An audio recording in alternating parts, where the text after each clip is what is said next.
I see that David Sanders from Wolverhampton Public Access Channel is recording. Is there anyone else here recording this meeting? We will do roll call in alphabetical order.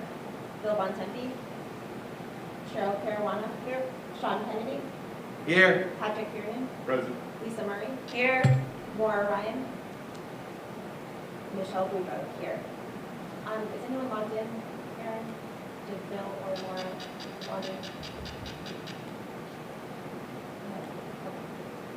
If you would please stand for the pledge of allegiance.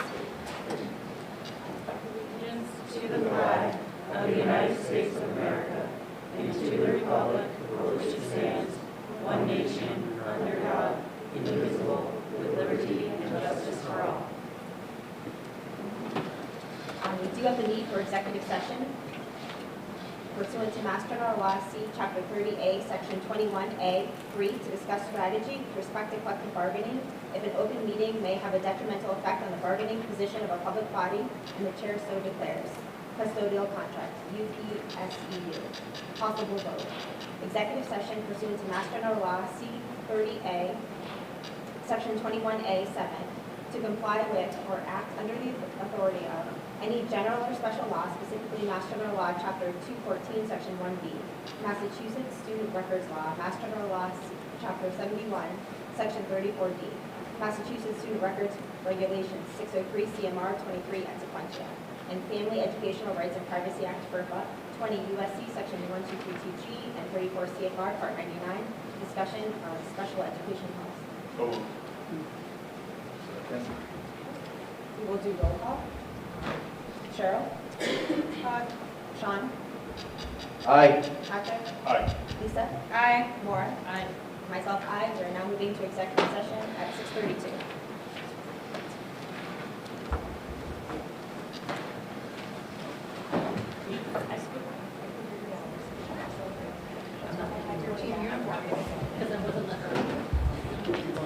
Okay, so we are going to continue with our student representative, Molly Hoover.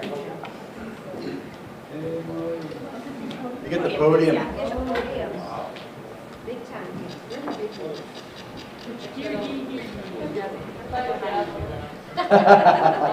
Give her the gavel.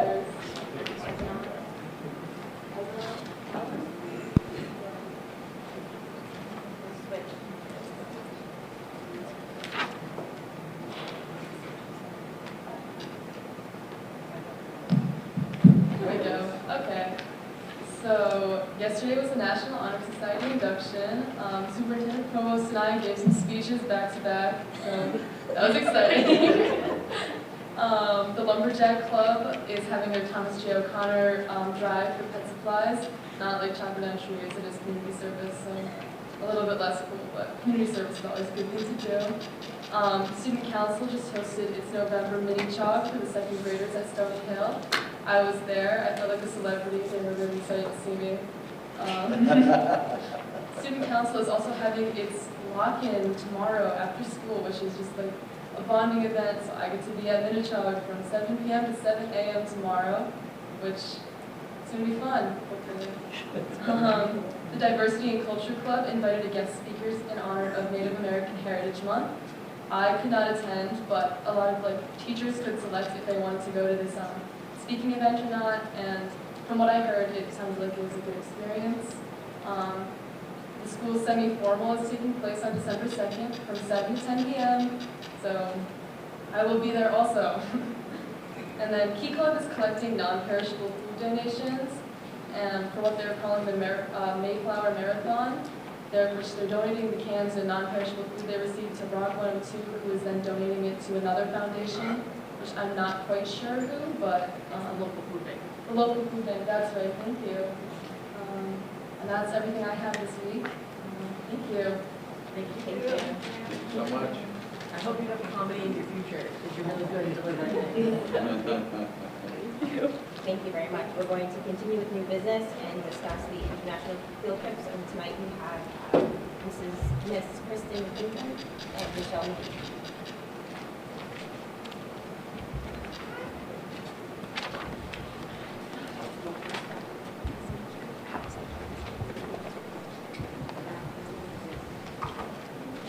Table Take the podium, I guess. Oh. Okay, I'll turn it point. You probably take the microphone Take the off. microphone off the hand. I'm gonna stand up. Yeah, keep Go going. ahead. Keep going. Oh, like out? There you go. My name is Michelle McGee, and I'm an taught history teacher, and Kristen Hickman, science teacher. And we're both looking to do international trips in 2024. So we're here to tell you a little bit about it and see what you think. So we would have an enrollment meeting with students. I did this last summer, went to Costa Rica. It was a non-school sponsored trip, so this is a little bit different. We have both been talking with EF. Michelle would like to go to Italy in April vacation. I would like to go back to Costa Rica in February vacation. We're going to talk a little bit about their policies, just about our travel stories, and some of the benefits of student travel. All right, so for the tour itineraries, next one. Okay, so this is my family. So just wanted to share a little bit about the love of travel. This was a trip we took out west, not this past summer, but the summer before. So traveling is something that I love to do, and I do a lot. And then you can go to the next slide. And then this past summer we went to Hawaii. And then this upcoming summer we're headed to the Grand Canyon and some other those national parks in that area. So traveling is a part of our life, and I want to share that with my students. I love to do it. So this is a bunch of pictures from the trip that we took to Costa Rica this past summer. I had the initial enrollment meeting for my non-school sponsored trip in February of 2020, and exactly 3 weeks later, COVID hit. So I had 22 students that were enrolled and ready to go, and the majority of them were from the class of 2021. So we had to keep bumping it, we had to keep pushing it. We finally went this past summer, the summer of 2022, and it narrowed it down to only 7 students because the majority of them had graduated and had other plans. But it was amazing, it was wonderful. Here are just some pictures. It looks like we did a lot of ecotourism, we did a lot of adventure. Maybe click. We also, what I wanted to point out is there were some great learning opportunities. We kayaked on a man-made lake where 80% of their energy comes from this hydroelectric power. We visited an organic farm. We saw a sloth just hanging out in the wild. We visited a school. We had an exchange with a school. So we're very much immersed in the culture. We went to a traditional dance. We went to a pineapple plantation, a chocolate plantation, a coffee plantation, zip-lined, whitewater rafted. It was incredible. So those are some of the CHOG kids, along with some of the other schools that we were placed with, because we had such a small group. We went with 3 different total schools, and I really think that the kids that came made some lifelong friends with students from Pennsylvania and Utah, and they had a really great time. Sorry, this is coming. This is from, I don't have to read all this, but Taryn Grozio, who is on the left, talked about being fully immersed in the culture and the hands-on and everything like that. She thinks these trips are amazing and we should do more of them. Next. This is from a mom, Kathleen Decker-Worm, mom of Katja. There's Katja ziplining through the rainforest. Doesn't look very high, but let me tell you, it was really high. And she just talked about all of the amazing things that her daughter was able to gain as a result of this international travel. Okay, so the company that we're going to partner with, and the company that Kristen already partnered with this past summer, is EF Tours. And just some information about them: 50 plus years of experience, and they have offices in countries all over the world. Okay, so my itinerary, I think it's included in your packets, but it just basically is a tour of Italy, and there's, I'm leaning toward the second option, which would include 2 additional days, so it would extend it to 10 days. My thought process is that if you're going to go that far for Italy, you should get the full experience, and the price is in the packet as well. And then it would be over April vacation, so there is a possibility that students might miss a day of school on the front end or the back end. but obviously well worth it. So some of the main, we hit Florence, Rome, we would be hitting Pompeii and Sorrento and Venice, so just a full tour of Italy.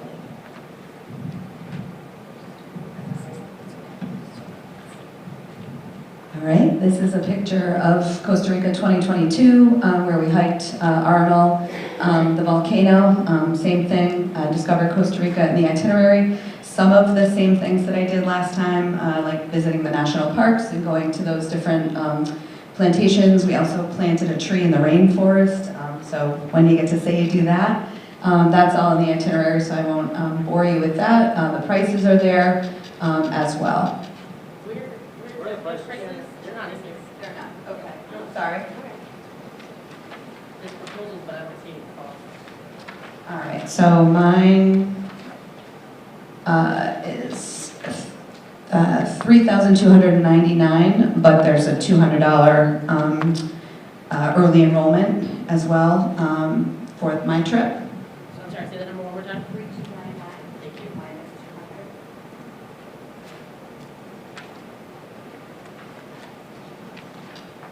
200. And then for the Italy tour, for the 2-day extension, it's $43.99. And if we did the shorter one, it is, I believe, $38.79. And again, each of those would minus $200 if they enroll early. Okay, so these are all the things included in that price tag. The airfare, the hotel rooms, there's a tour director that's with the group 24/7. The itinerary, you do have the itinerary, right? So you can Yes. see, okay. So lots of unique experiences, professional tours given, breakfast, dinner, and daily, some lunches. It includes, the prices that we gave you included the insurance plan, and then some other travel support, 24-hour assistance, things like that. So on my Costa Rica trip last summer, all lunches were included. The only money that students needed was if they wanted to purchase something, like if they didn't love the meal that was being offered. There was a lot of variation. I don't think they spent much unless they wanted to bring back some souvenirs. The different policies, I hope that those are attached.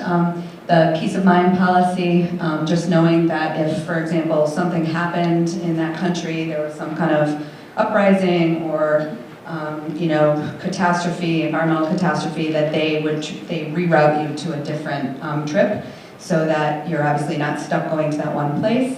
The peace of mind policy talks about, again, like Michelle said, they're 24/7. They have offices all over the world. The local tour guide is with you. You get on a bus, you're on that bus. We went around to 4 different hotels. They're with you morning, noon, night, everything. They're available all the time. The COVID care promise, when we went, we had to take an at-home test and just verify that we were COVID-free. If anything happens to a student on the trip, some kind of a sickness, EF will, if they're under 18, EF will pay for the parent to come out, their flight, their lodging, their meals, until that student is feeling well enough to travel again.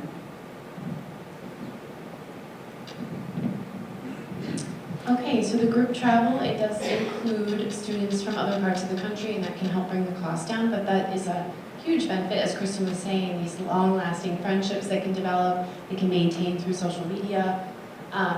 But the tour and departure flexibility will go with us, I think, because we're looking to go over February to April. It's just a 2-day window on the beginning and then on the end with flexibility.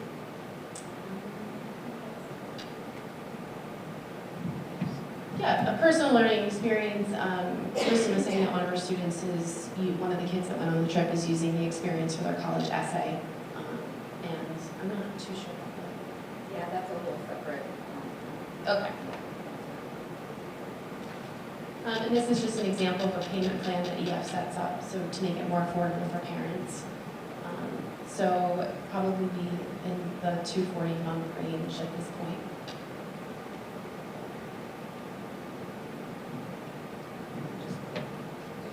Okay. So I know obviously the cost is a big issue, so they offer a scholarship that through EF that you can apply for. I don't know, maybe we could offer some kind of fundraising, like I know that the students going to DC are doing as well. since we're planning so far out that, they really would have a year and a half to pay for it, so it certainly sounds like a lot, and I know it's a lot. It's a lot to ask of families. The students that came just felt like they wanted to forego material things. They wanted their families to chip in and purchase gifts for them towards this trip so that they could have these experiences and make memories. They provide like a link where students, if they do decide to enroll, that they can send that link out to their families and then they can add on that way. Typically, the rooming situation is 3 or 4 to a room, but there is always an option to have it just be 2 to a room so that each student can have their own bed. I thought the hotel accommodations were great. I didn't really get any complaints. There was one complaint, a student who just was a really big, tall kid, and we made it work so that he could have his own bed because that was the only thing that wasn't going to work, and it was fixed right away. Yep, that's it. Well, thank you for listening, and if you have any questions, any questions? Okay, cool. Do you guys not ask for the option of them to build in the cancellation? Because I know you guys were talking about like the peace of mind, because it says the peace of mind, the program accounts for such circumstances and can be enacted up to 45 days prior to departure. So what happens if something happens 5 days before, or the day that you're supposed to travel? Right. So up to 45 days, there will be the refund, but if it's within that time, like if it's an illness or a death in the family or other circumstances that are like beyond their control, the $190 insurance policy, the students would be refunded the trip in full if it was something that was out of their control. They just file, just like if we have, a plane ticket that we can't make it on the trip, that you have to file an insurance claim with the company because you bought the insurance. So the insurance is included in the price of the prices we gave you, that includes the insurance. Okay. Yeah.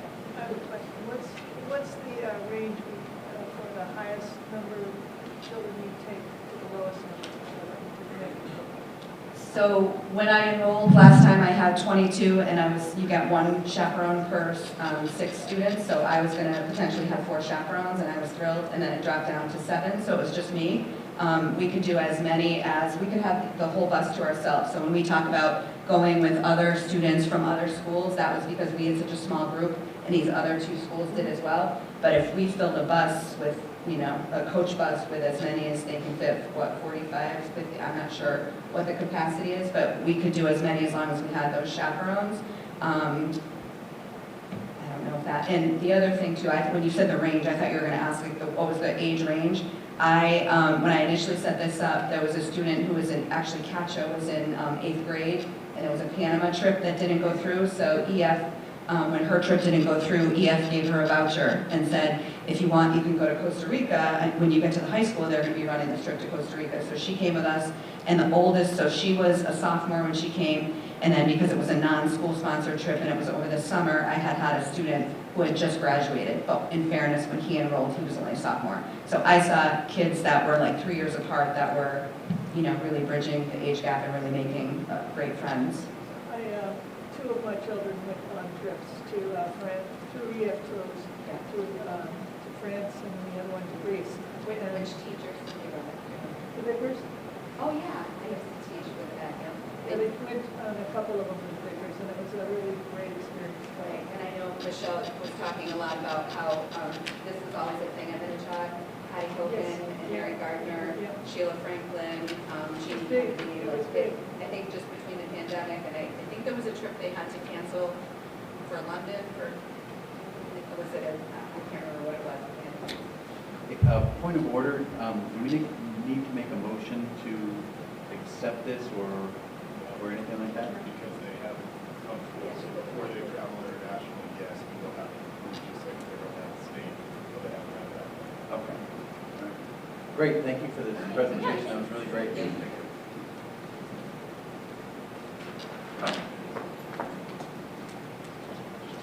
So next we'll move on to the custodial contract, MOA. Karen? Sure thing. So we talked about this a little bit in the executive session. I'll kind of walk us through the MOA with our maintenance custodial unit. They ratified earlier today, as I shared. So we have an MOA in front of us. I will go over the major items. A few items to begin with, really just clean up the language and recognize their change in representation. They were represented by the Teamsters, now they're represented by the United Public Service Employees Union. That happened this spring. As I shared, Article 7, there are a lot of changes in moving things around and clarifying some language, but the content, there's a change in paragraph 16.1 that cleans up how we define a skip week. So a skip week in pay every 6 years based on how the calendar works. So that simply clarifies that. Oops, sorry. Later in paragraph 17.3, we have a small increase in the amount of time custodial staff will be paid to attend or to work school events outside of the normal school calendar. That's an increase from 1.5 hours to 2 hours. Again, those are largely paid through user fees, so there's no real impact on the district. There is a significant change to paragraph 20. This really just sets forth a process for delineating overtime, available overtime to staff, which has been confusing to say the least in the past. Both attorneys worked together to put this language together. I think it's amenable to us as well as the union, so it's a kind of a win-win. There is a small change I shared allowing custodial staff who are asked specifically to change their shift to be paid in accordance with the way maintenance staff are paid and receive double time doing snow removal. Later on, we get down to, there are no changes to the actual content until we get to Article 9. There is, the actual language in that, as I shared, was not consistent with the law. Therefore, we changed that in Article 9 to be consistent with the law in that matter. There are a couple items where they changed steward to president. They've moved away from having stewards to really just being represented by a president. There is the wage schedule in Article 17. We agreed to 3%, 2%, 3% in each of the 3 years. Item 7, Article 18, this has to do with payroll deductions for union dues, and this is relative to the Janus case. So there is a legal matter that requires us to make that change.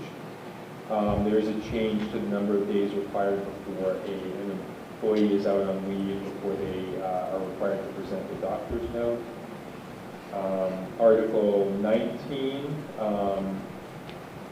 this allows for staff, it's the allowance of some flex time to allow staff to take, say, an hour at a time of leave when normally our contract is not allowed for that, and make that time up. They would work with their supervisors, their head custodians to do that. Article 19 defines retirement more specifically. We had retirement mentioned in the contract, but never defined it. This defines it. Item 12, Article 20, agrees that we are going to discuss Juneteenth outside of the context of this MOA and come to an agreement on that at a later date. Article 21 now requires that vacation requests are submitted 48 hours in advance unless in the case of an emergency, and it defines an emergency. Article 21, we are just clarifying that that is both the week prior to opening and the week prior to the end of the school year. There was some confusion, and we made that an and statement as opposed to an or statement. We also have Article 23, which speaks to wearing district monogrammed work shirts on a regular basis while the school is in session. And finally, you'll see in the salary schedules that we have added a Class C for licensed tradesmen. Very specifically, we have a need for an HVAC specialist. So those are the changes. we're looking for the school committee to vote to agree to this MOA so that we can have it signed and then finalize the contract. Make a motion to accept the MOA as presented by Aaron. Second. Any questions or discussion? All in favor? Aye. Anyone opposed? Motion carries 7-0. Thank you. So we'll move on to the accountability report.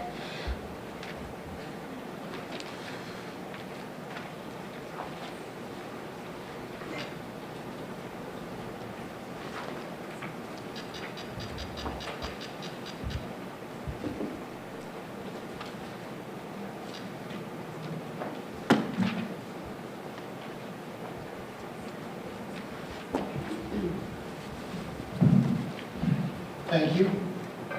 And I want to thank the administrators who are here in attendance tonight as well. I hope that this can be an interactive session. And so if you have questions that come up as I'm presenting, feel free to throw them out as they occur to you rather than waiting to the end. And I know we've never been very formal about addressing questions through the chair. So if it's permissible, I'd like to invite other administrators to help answer any questions if that may arise, that they may be able to help me. Okay, thank you. So, although it's become traditional in districts across the Commonwealth for the superintendent or some other central office administrator to give the so-called MCAS report in late fall, the state accountability system is actually much broader than test results alone. Tonight I'll be discussing MCAS results and also the other components of the full accountability system, as well as some other indicators that we should consider to give a fuller picture for self-reflection on our opportunities for growth. After all, MCAS results are fairly narrow measures of student success. Many of the grades and subjects aren't even tested, and the options for students to demonstrate what they know are very limited.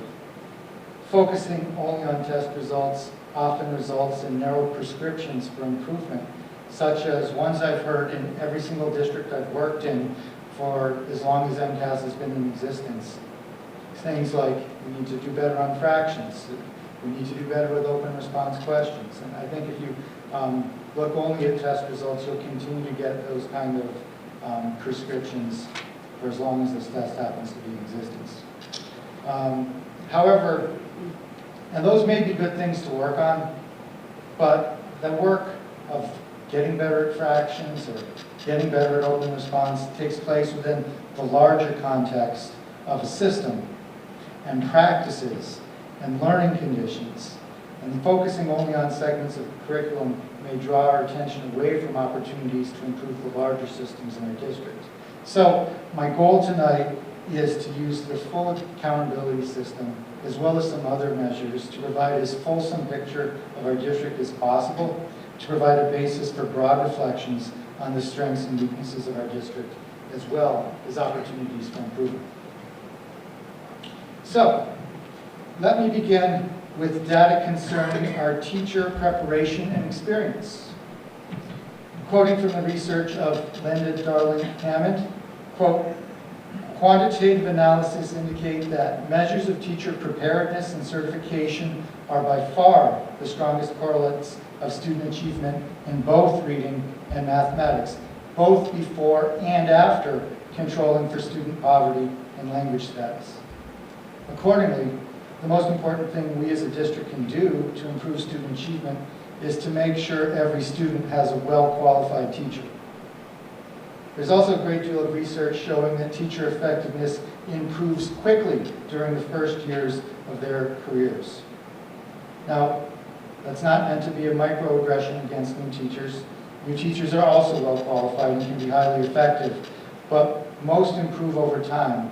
So it behooves the district to maintain a mix of educators where there are lots of experienced teachers around to mentor and guide the new ones who are bringing into the profession. Districts should also be mindful of how early career educators and any teachers who are less than fully licensed are placed. in terms of the students they teach. To the greatest extent possible, students with the greatest needs should be placed with teachers with the greatest experience and highest qualifications, or at least they shouldn't be exposed disproportionately to high numbers of new or unlicensed teachers. So let's take a look at how we're doing with that. The quality of our teacher workforce is one of the strengths of the district. As compared to statewide averages, we have fewer teachers who are found to be unsatisfactory or needs improvement by their evaluators. We also have a far lower percentage of teachers working out of their field of licensure. Now, in normal times, just so everyone understands this, teachers are allowed to teach up to 20% of their workday in a field for which they're not licensed. In order to address the statewide shortages during COVID, DESE allowed teachers to work up to 40% of their time out of their field. But just because it's permitted doesn't mean it's a good thing for students. John, how's the learning experience? I'm going to get to that in just 1 second.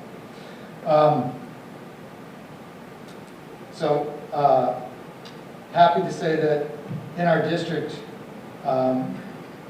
asking teachers to work out of field is relied upon to a much lesser extent than to other districts across the state.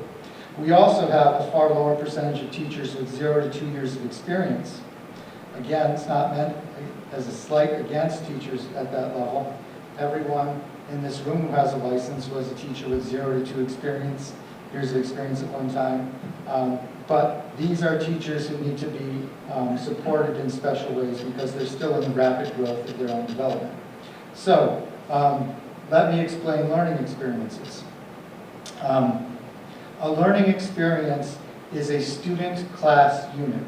So to give you an example, an elementary classroom teacher may have 20 associated learning experiences, one for each of the students in their class.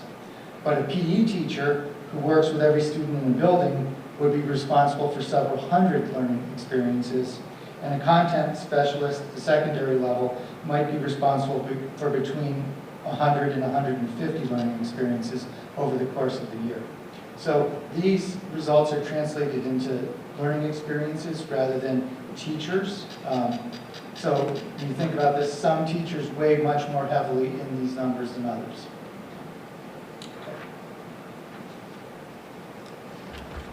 Another component of our educational quality are our student-teacher ratios. These are standardized on a full-time equivalency per 100 student basis.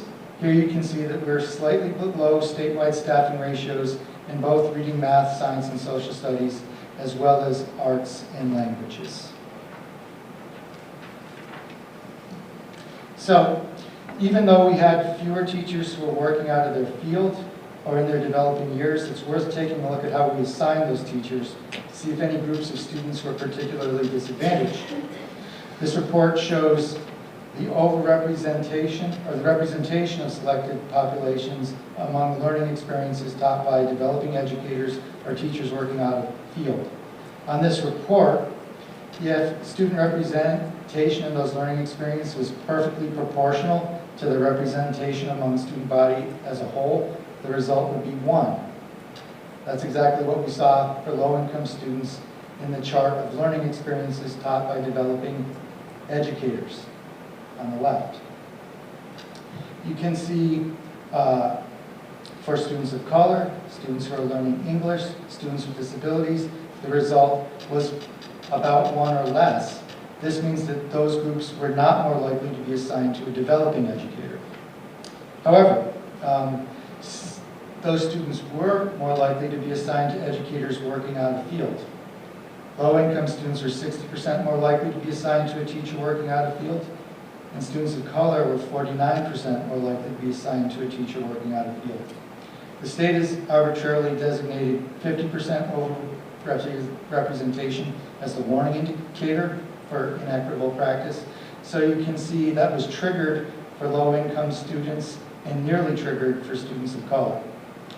The important thing for the public to know is that this is something we monitor. It's also important to know that as we looked into this, the results are not as alarming as they may seem at first. To go back a few slides, You recall that only about 2% of learning experiences were out of field across the entire district last year. And some of those experiences were associated with teachers who are no longer in the district. And some of those were associated with teachers who are still in the district, but honestly, we can't understand why DESE considers them to be working out of field. Some of those teachers appear as though they may have the right license, so we're working with DESE to try to straighten that out. So the takeaways I'd like to leave you with on the teacher perspective are that we have a highly qualified teacher workforce, and we monitor student assessments to try to make sure that our students have equal access to our most qualified teachers. So next, we move on to the next component of the accountability system, which is student perceptions of culture. A positive environment improves academic and social and emotional outcomes for all students. To assess student perceptions of school environment, students in grades 4, 5, 8, and 10 are invited to complete an optional climate survey after completing the MCAS. Most of the students in our district chose to participate in the survey, so the results, I think, are quite reliable. I'd like to share them with you. The vocal survey measures 3 dimensions of school climate: engagement, safety, and environment. In the context of vocal, safety means the students feel a bond to the school, and the extent that students support the emotional needs of others, the extent to which they feel physically safe in the school environment, and the extent to which students reported that different types of bullying behaviors occurred or didn't occur in the school, and the extent that schools and staff and students try to counteract bullying. So these are a few sample questions of what the survey looks like at different grade levels. Students in grade 4 are asked, for example, how I feel safe at school, and this is a 4-point Likert scale going to options that they strongly disagree to options that they strongly agree. And we are able to compare our results to the state. As you can see, the questions get more complex as students get older, but they're probing into the same type of information. So let's see how we did. Happy to report that in general, students report a better than average sense of physical and emotional safety in our school, as well as a lower than average perception of bullying behavior. Some items contributing to the positive student perceptions of safety included relatively high number of students reported that they have been taught what to do if they're bullied, and the relatively low number of students reporting witnessing a fight in school in the last month. And so again, just to give you what these numbers are, these are the percent of students in our district that reported the highest levels of agreement with these statements as compared to the students in the state who reported the highest level of agreement. Those statements. Sean? When it says 5th grade here, are those present 5th graders this year, or they were 5th graders last year? 5th graders last year. Okay. So you said that it's the highest level of agreement. What does the percentage look like for disagreement? It would be 100 minus this number. So. Okay. Because I didn't know if it was like another tier with either a yes or a no. No, it's a 4-point scale for all the questions. Okay. Okay, that's not right. Okay, so moving on to the next scale, which is student perceptions of cultural competence, relationship, and student participation. Again, you can see some sample questions. Engagement means the extent that students feel that adults and students value diversity, manage the dynamics of differences, and avoid stereotypes. The extent students feel that there's a social connection and respect between staff and students, and between students and their peers, and the extent that students feel engaged intellectually, emotionally, and behaviorally in the classroom, and the extent that students and their parents are engaged in school life. So you can see the types of questions and our results. With respect to student perceptions of cultural competence, relationships, and student participation, our results were not as good as on the safety scale, ranging from slightly below average to slightly above average. Some of the items contributing to positive student perceptions of engagement in 4th grade included the relatively high number of students reporting working on group projects that involve real-world problems and reading books that include people who are similar to them. Some of the items contributing to the negative perceptions of engagement in grade 8 included the relatively low numbers of students reporting having a choice in how to show their learning. Next, student perceptions of the instructional environment, mental health environment, and discipline environment. Again, you can see the sample questions. On these scales, environment means the extent that students feel the instructional environment is collaborative, relevant, and challenging and supportive of learning. The extent that students have access to support systems that effectively support their social, emotional, and mental health well-being, and the extent that discipline is fair, applied consistently and evenly, and a shared responsibility among staff, teachers, and adults. So, our results on that. We had mixed results with respect to the perception of the instructional, mental health, and discipline environment. Some of the items contributing to positive student perceptions of the discipline environment in grades 4 and 5 include the relatively high numbers of students reporting that they help decide the school rules. And some of the items contributing to the negative student perceptions of engagement in grade 8 included relatively low numbers of students reporting that their teachers support them even when their work is not the best, or that they had a voice in deciding school rules. So I'd just like to share that based on information that many of us received at the recent MASC conference, there's reason to believe it will take some time to turn around these trends, particularly with older students. It's worth noting that we were concerned about youth mental health before the pandemic. Thinking back, almost every conference I went to before the pandemic was about youth mental health concerns. But that certainly exacerbated things. When Dr. Kahn gave her presentation, I remember Patrick Kiernan asking, after seeing the results, about 40% of our students feeling sad or depressed on a weekly basis. How does that compare to the national results? Well, we got an answer while we were there. It wasn't exactly the same question, but 64% of high school students nationally report feeling sad or hopeless. So that's the state of our young people right now. John?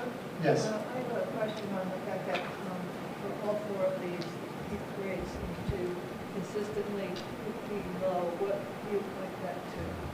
I would ask John if he could help speculate about that. Do I know why that's happening? Is your question? Why or what kind of factors do you see in schools? So we've certainly been posed with some challenges, as everybody else has. I think part of our approach this year and starting last year is to really increase our positive relationships with our kids, with our families. I don't think that was happening to the extent that it could be happening. We've asked our teachers to reach out in a positive way to families. We've increased our student of the month activities. Our climate team did a tremendous amount of work over the summer, creating a whole new PBIS philosophy program. So a lot of those things weren't in place. I think when I got here, prior to me coming to this building, there was the REACH tickets and there was the REACH philosophy. That stopped during COVID. It wasn't that approach. So we've reinstituted and rebranded a lot of them. I think from a building level, we weren't as productive as we could have been in establishing positive connections with the kids. I hope that answers your question. Thanks, John. So I know also from attending that conference with many of you, what you really are interested in is solutions. What does the evidence base say about strategies we should be employing in order to respond? And so the recommendations for strengthening school environments to respond to the continued struggles students face after months of social isolation and trauma include primary prevention techniques, creating a learning environment that is responsive, inclusive, and respectful, establishing predictable routines and strong supportive relationships, as well as providing students with a greater sense of agency. Many of the things that Principal DeRosa was just talking about. And those would be my recommendations for any areas where we do not see ourselves in the green. And I would just add, in the area of primary prevention, I think we took a giant step forward in that. The high school last week, thanks to Gina Kahn and Gina Roy, we had 90 people at Minnechaug trained in youth mental health first aid. And it was one of the strongest positive reactions that I think I've ever received from the faculty, because I don't ask for their feedback directly. We have a way to do that. But many people spontaneously reached out to me saying, I feel so much more confident now addressing youth mental health. I'm so happy you did that training. And it was all hands on deck. Some of those responses were coming from cafeteria workers, because everyone really needs to be engaged in the process of supporting our young people at this time. So, to foreshadow a theme I'll return to later on in this presentation, it's important not only to look at our data in the aggregate, but also to disaggregate information where it's possible to do so, because the experience and or performance of identifiable student subgroups may vary from the overall average. Looking at the green bars on this chart, which represent female and male students, you can see perceptions of school environment were considerably more favorable for 4th grade female students than for 4th grade male students. We see that again in 5th grade. We also see differences with respect to family income and disability status, with low-income students and students with disability reporting less favorable perceptions of engagement, safety, and environment than their non-low-income and non-disabled peers.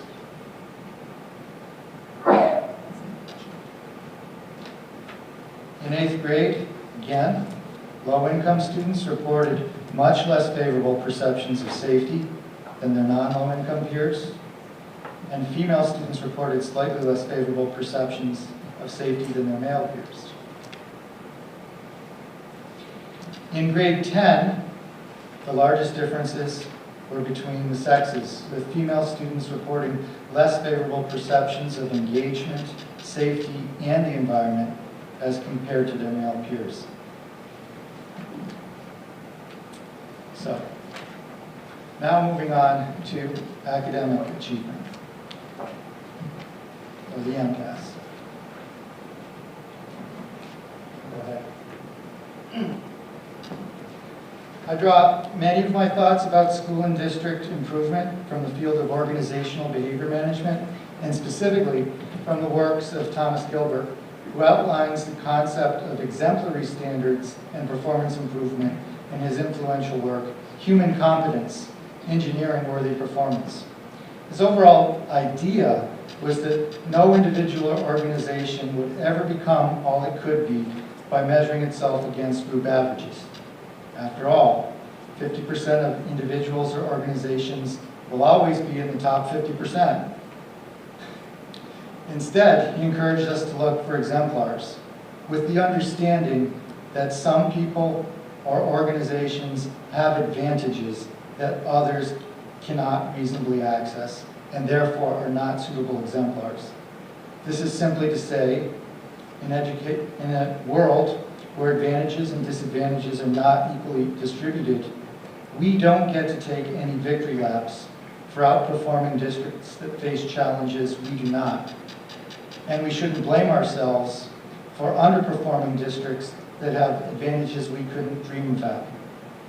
The question is, how well do we perform compared to districts that are reasonably similar to us? Once a suitable exemplar has been found, a performance improvement potential, or PIP, for each individual or organization can be expressed as the ratio of the exemplary performance which they observed, which is the best performance found among the group, to the observed performance in your own group. PIP then guides the work for performance improvement by uncovering areas of the greatest improvement potential. It's also the most efficient to focus improvement efforts on opportunities for greatest improvement because this takes advantage of the law of diminishing returns, which seems to apply to all things, which is the graph on that page. Simply put, those performing furthest below their potential can make the greatest gains with the least investment of resources. This graph, it's an actual graph, it's from a running book. It shows the relationship between weekly training mileage and the performance of runners. So if you're running less than 20 miles a week, your race performance will be less than 20% of what you're capable of. Increasing your mileage to 20 miles boosts your performance about 40%. If you get to 40 miles a week, you'll achieve 75% of your potential, but then you're into diminishing returns. You'd have to double your training to 80 miles a week just to improve your performance another 10%. Similarly, I saw some research about daily steps, demonstrating that all this stuff about 10,000 steps is actually also on a graph that looks like this. And most of the health benefits you obtain are actually in the first 4,700 steps. So if you can't do 10,000, do 5,000, it's almost as good. The principle also appears to non-human living systems. I read some research that was looking at in fertilizer and corn production. And the first part of that graph looks like a straight line going up as you pump more nitrogen into the ground. But if you keep going, there comes a point where yields start to drop because the growth is going into the plant instead of the corn. In fact, if you go far enough, you'll eventually kill the corn because you're over-fertilizing it. If you go far enough, you'll kill the soil. So the idea is that for us to make our best improvement in the easiest way possible, the fastest way possible, we should focus on those that are farthest away from doing what they could reasonably expect to do, or those with the largest PIPs. So let me give you another example. It's hard to improve small PIPs. This is what a PIP of 5/100ths looks like. In the 2022 Tokyo Women's 100-meter final race, just over half a second separated the first place finisher, Elaine Thompson, from the runner who finished last, Daryl Nieta. Think about how much effort it's going to take Nieta to realize that final 5/100ths of human potential. How many sprints? How many block starts? How many hours of weight training? How much expert coaching to get only 5% better? Putting this in educational terms, I can share with you the top 2 performing districts in Massachusetts and grades 3 through 8 ELI MCAS exam were Lexington with a scaled average score of 513 and an expenditure of just over $21,000 per pupil, and Weston with an average scaled score of 514 with a per pupil expenditure of over $30,000. That last point costs $9,000 a year per student. So, now let's consider someone who's far from elite. As has been correctly reported in this venue, I try to get to the weight room a couple of times a week. Here you can see some actual progress monitoring data from my bench press from August through November of this year, and a corresponding 4-month period from 2019 in which Julius Maddox set a world record bench press of 740 pounds and then broke his record at 744 4 months later. He was adding 1 pound a month while I was adding 5 pounds a week. But who do you think is working harder? All right? Let me be clear. The PIP is theoretical. It's not intended to limit or reduce expectations from anyone. In fact, the goal of the analysis is to push everyone towards exemplary as opposed to merely average or above average performance, with the understanding that some of the highest performers on any task labor under advantages that the rest of us cannot reasonably access. Whether those advantages are based on individual differences, institutional inequities, biases built into the instruments used to measure performance, or for other reasons. So, the next question becomes, how do you find an appropriate peer group? If we compare ourselves to districts with the greatest challenge will always appear to be doing better, even if our practices aren't the best. Likewise, if we compare ourselves to districts with the greatest advantages, we'll always appear to be subpar, even if we're doing everything right. Fortunately, there's an objective way to identify a peer group. According to DESE, these are our peer groups. These are all districts of similar size. They serve student populations with similar characteristics. They're all financed at between 113% and 148% of the statutory minimum. None of these districts is in the bottom 30% of districts in the state, and none of them is in the top 10% in the state. A low-performing district in this group would still be above the 30th percentile, and the best-performing district would still be below 15% of districts in the state. So, the challenge I'd like us to aspire to is to become the exemplar within our peer group for as many subjects and students as possible. It's not to pressurize or critique our performance on MCAS. After all, these results put us in the top half of districts in the highest performing nation in the state, which is not a bad value proposition for anyone. In fact, in many other places where I've worked, getting into the top half of the top performing state in the nation would be considered success. But when you look at our peer group, we could do better. I want us not only to be in the middle range of a group of districts that's above average, I want us to be at or near the top of the peer group. Right now, it's about an 11% difference. And that 11% difference, for example, between us and Scituate, represents 133 students meeting or exceeding expectations in grades 3 through 8. I want to find those students. And looking at performance improvement potential for various subgroups tell us where we're most likely to find them.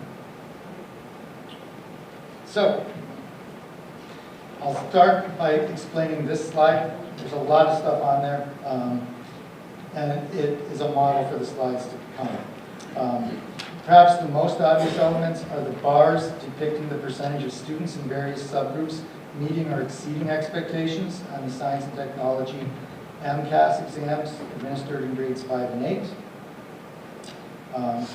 As I said earlier, it's important to disaggregate the data because, as you can see here, there's quite a variance between groups, so much so that we wonder what the average even means. In fact, the variance between the lowest and highest performing subgroups in our state is about equal to the difference between the bottom 10% and top 70% of districts in the state. Some student groups are not depicted on this chart due to privacy concerns. I just want to explain that. The state doesn't report results for subgroups with very small membership because publishing that information would make it easy to infer the performance of individual students.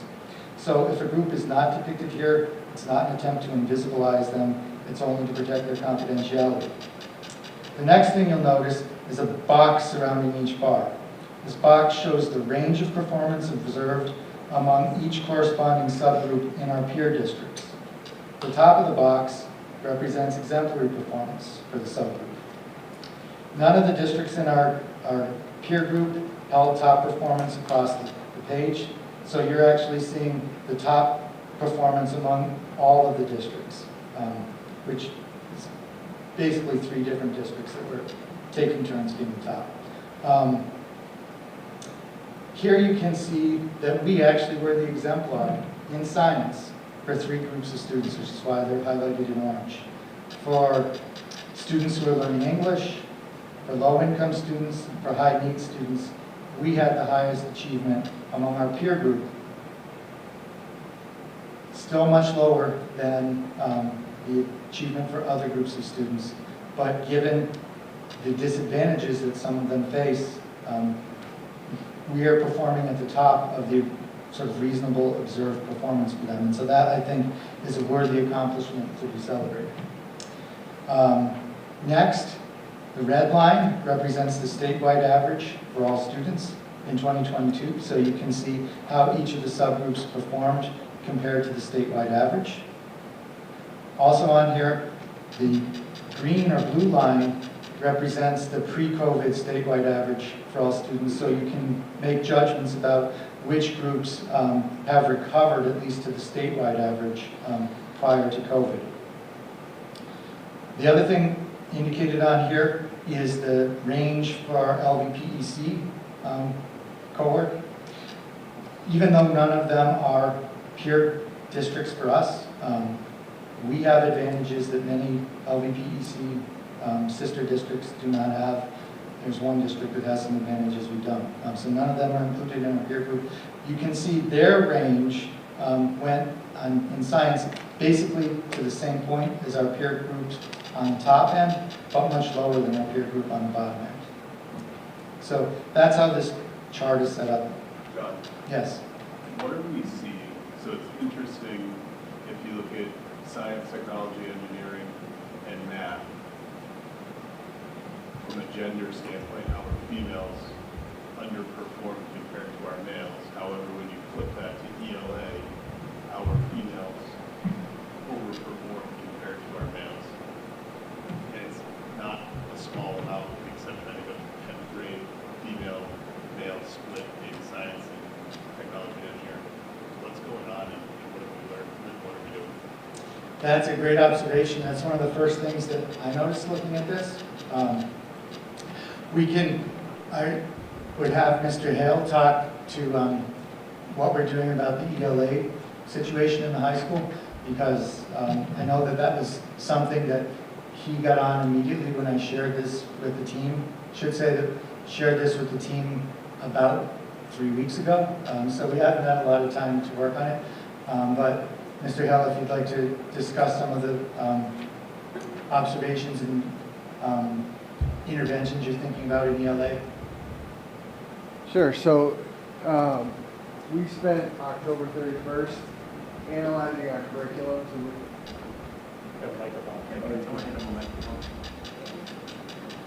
We spent October 31st analyzing our curriculum in the ELA to look at how different genders are represented in the literature that we're reading and how students might be connecting to those different themes. When it comes to, we also looked at some research about how males at the adolescent level learn and how females at the adolescent level learn. And in general, without making any, broad statements, males tend to like to be hands-on in their learning, and that may allude to some of the science performance gaps that we saw. And then the females tend to internalize a lot of that learning. And I think some of what we saw coming out of COVID was a stand and deliver approach to our instruction, because we had to stay 3 feet apart. Don't touch each other, don't work together in groups. And that works against how some of our students learn. To answer your question, Superintendent Provost, we analyzed the curriculum to look at themes and literature titles and see how that connected back to the data. But you also, did you say that you did see an increase in improvement of students that didn't have to have that spatial distance worked better in their favor than it did against their favor? Does that make sense? Because I know that there were a lot of students who felt like even like not having to work in groups, they felt like they did better. In certain instances, I'm not saying specifically like overall, but. Yeah, so I think in the sciences, I think you want kids working together as much as possible because of the connectivity of the information and trying to apply content understanding to unknown data sets and trying to test those theories in a live way. So I think we would prefer, and I think the kids in general, I think that initial doing better because no one's around me was getting back into school again with a lot of people, because there aren't a lot of people in my bedroom. But getting back into school now after that transition year, I think we're seeing much more active engagement.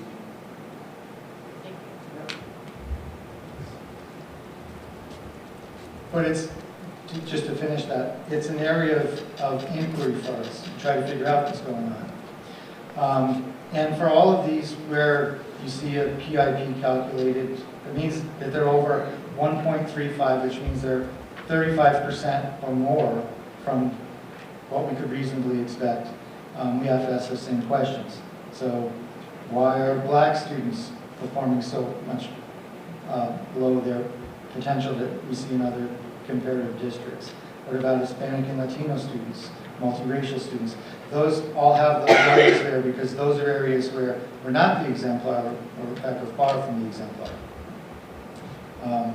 So next, taking a look at ELA in grades 3 through 8. Again, some of the same groups that I mentioned before. Hispanic and Latino students, multiracial students had come up with large PIPs. You do see that female to male differential that we were just talking about. The reason that you don't see like a number on top of the male students there is because when you look at our peer districts, they also have shown that. As you can see, the box is really shifted up from male to female among our entire peer district. So it's something that's happening not only here, but happening across the board in terms of male achievement in English language arts. Looking at math is quite a different story, though. When you look at math, you see PIPs all across the board. And in fact, the PIP for the entire group is larger than 1.35. So this is not a matter of looking for interventions for individual groups of students. When you see something that seems to be affecting essentially all students, it's a call to do something really dramatic, such as change your math program. So while that's something that I had nothing to do with, I'm really glad the district made that choice last year, because you can see that in almost every category, we were far below our peers in mathematics in grades 3 through 8. Okay, moving on to high school results. The 10th grade chart is a little bit different because the next gen science test was not given in 2019, so we don't have a pre-COVID level to compare to. And it's also different because the test changed in the middle of the year last year. So half of the students took the legacy assessment and half of the students took next gen. So you're really looking at results here only for 50% of our students and 50% of the students in our comparable districts as well. But you can see the groups that have the best potential for improvement: students with disabilities, Hispanic and Latino students, multiracial students, female students. In ELA, 10th grade, the only group that came out with large performance improvement potential was students with disabilities. Although this is the one, and there may be some personal bias in this as a former high school English teacher, I was struck by the underperformance of male students as compared to females in English language arts. It didn't come out with a calculated high PIP because among all of our peer districts, the male students were underperforming female students in ELA. So there's something happening there. And it is one of the first things that I talked to Principal Hale about, which is why that was one of the things that he and his faculty dove into almost immediately on getting this type of analysis. Looking at 10th grade mathematics, students with disabilities and Hispanic and Latino students had large performance improvement potential. Multiracial students did as well. I will note, though, that multiracial students were almost our highest performing racial subgroup. That PIP is large because in our comparison groups, they did so much better than everybody. So it's not so much that they're underperforming their peers in our school as that they're underperforming what we saw some of our peer schools were able to do. Okay. So one last thing. You can put this all together and add in some other factors using this concept of representation. So not only is there teacher quality, perception of climate, and test results, but you can also look at things such as attendance, which has an obvious connection to learning, success in grade 9, which predicts success throughout most of the rest of high school, advanced course completion, which demonstrates mastery of the most rigorous learning experiences we provide, mass core completion, which reflects appropriate preparation for post-secondary education, and actual enrollment in post-secondary education, which is a goal for most students and can bring lifelong benefits.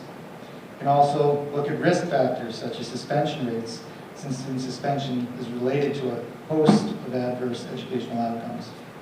One way to examine the district's relative level of success with all students is to see whether any groups are over or underrepresented with any of these success or risk factors. Where present, the degree of over or underrepresentation can then be color-coded to highlight areas of concern. Since risk factors carry the opposite meaning as success factors, color coding for them is reversed. If the representation of any group in a success or risk category is proportional to their presence in the student body as a whole, no color code is assigned. The group is overrepresented in the matrix that you see on the next page. The cell is shaded accordingly. In general, orange and brown shades indicate groups that are not experiencing positive outcomes in numbers commensurate with their proportion to the student body they represent. And blue shading represents groups that are achieving positive outcomes in numbers that exceed their proportion to the student body they represent. So let me just take you through the first line of this matrix to explain that a little more. So this first row, another way of looking at students' success on MCAS, this is students meeting or exceeding expectations in ELA in grades 3 through 8.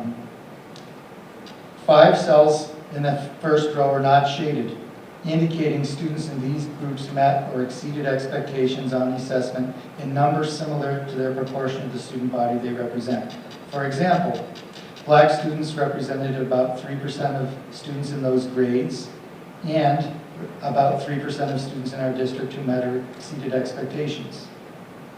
Asian students, on the other hand, made up about 2% of students in those grades, but accounted for 3% of students meeting or exceeding expectations, so they were overrepresented, thus the color blue in that cell. And Hispanic or Latino students make up about 10% of students in those grades, but accounted for 7% of students meeting or exceeding expectations, so they're underrepresented in the success factor. So the shading is orange. You'll notice the results for some groups are suppressed, as I explained earlier. That's because of student privacy concerns. And there are some groups listed as NA, which means there are no members of that group at that grade level. The data about post-secondary enrollment lags 1 year, so data from that row is really a different group of students. It's the graduates from not last year, but 2 years ago, because it takes a year for us to get the data about whether they enrolled. And the suspension data is reverse coded. So to take a look at that, economically disadvantaged students are approximately 26% of the students in our district, but they were about 51% of the students who were suspended last year. So they were overrepresented by about a factor of 2, which is why the 2 is in that box and why it's such a dark color brown. So there are some clear themes in this data.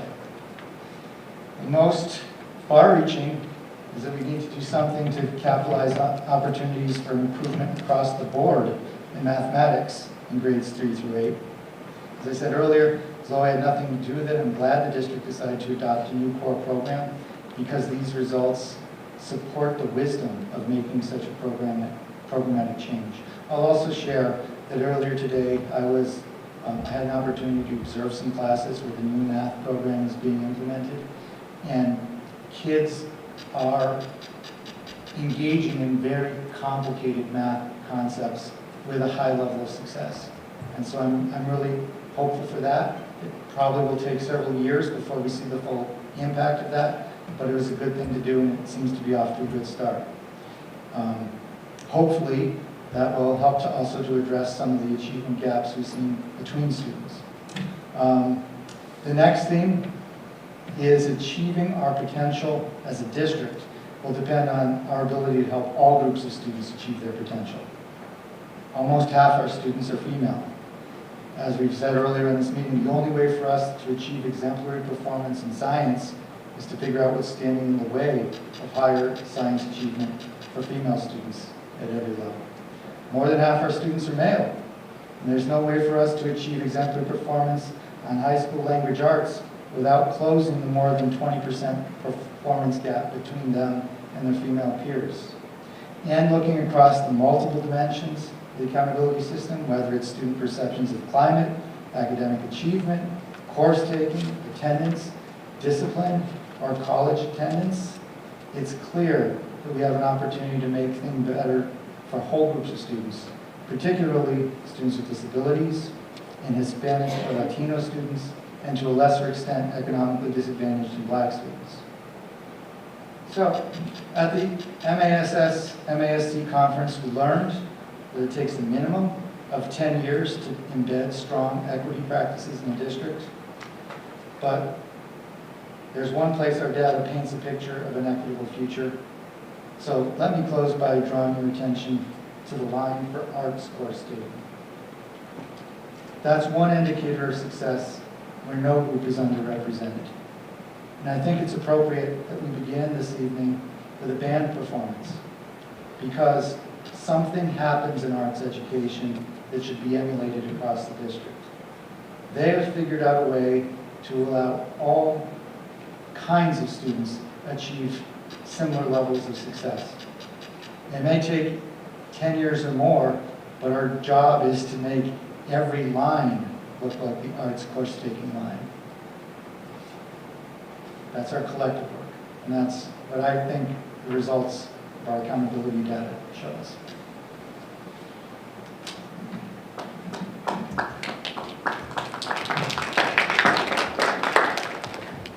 John, Yes. do you know how many students opted out of the MCAS? I know that it wasn't a significant amount because I think we hit the 95% participation threshold in all grade levels. Thank you.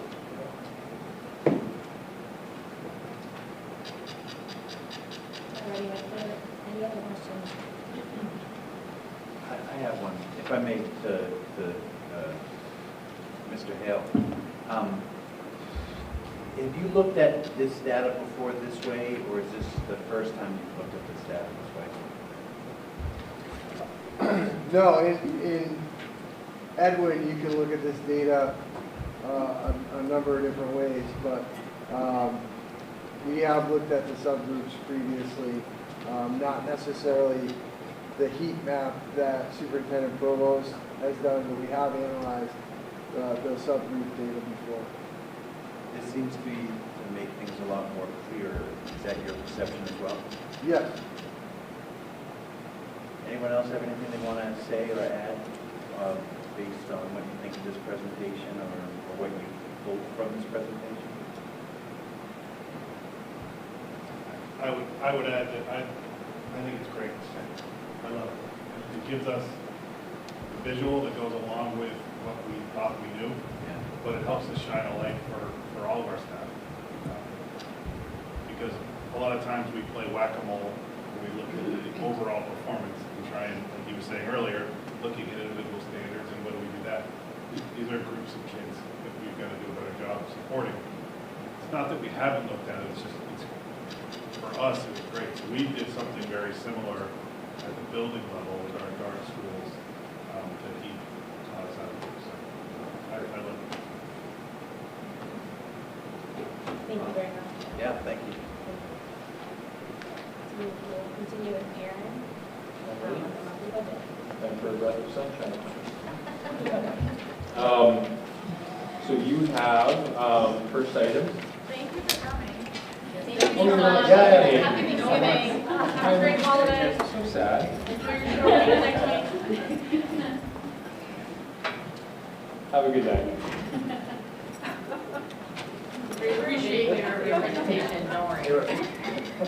Aaron was secretly hoping they would stay. Oh, terrible. Okay. So I'm going to, I think we talked about some budget impacting items in executive session. Those are highlighted in this budget report. One of the items I want to make sure is clear that we do have in the notes at the bottom, we do have choice that we have not yet applied. So traditionally, we budgeted choice and we use it in the budget up front. We are using it more as a backstop measure going forward. There are some reasons for that. It allows us to sort of maximize our utilization of funds in a different way that I think is more productive to us. And we also have not applied the full measure of ESSER funding that we have allocated to the budget as well. So we actually, that $350,000, we literally have to spend this year. Our ESSER 2 grant ends at the end of this year, so we will be applying the remainder of that grant to the budget, whether we want to or not. So the alternative is to give it back to the federal government. And feel free to raise your hand if you'd like to give it back to the federal government. And we can do that later. Fair enough. I won't dwell on that because the next item is our 10-year capital plan for fiscal 24 to repair, replace, and improve facilities, specifically in the areas of health, safety, and security. That is a mouthful, but it is our 10-year capital plan, and there are many items on our capital plan that are related to health, safety, things like that.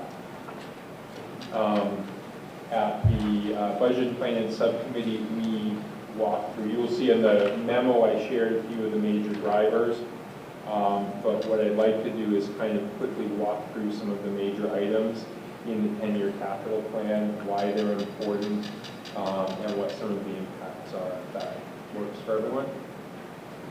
Okay. So the very first page is mile tree. So I start with the Wilbraham schools, then the Hamden schools, then Minnechaug. So we progressively move down the lot. So mile tree are AC units on the roof that support the nurse, the library, and some other areas. Those need to be replaced, and those are looking to be in the tune of about $100,000. Those are rooftop chillers that support those areas.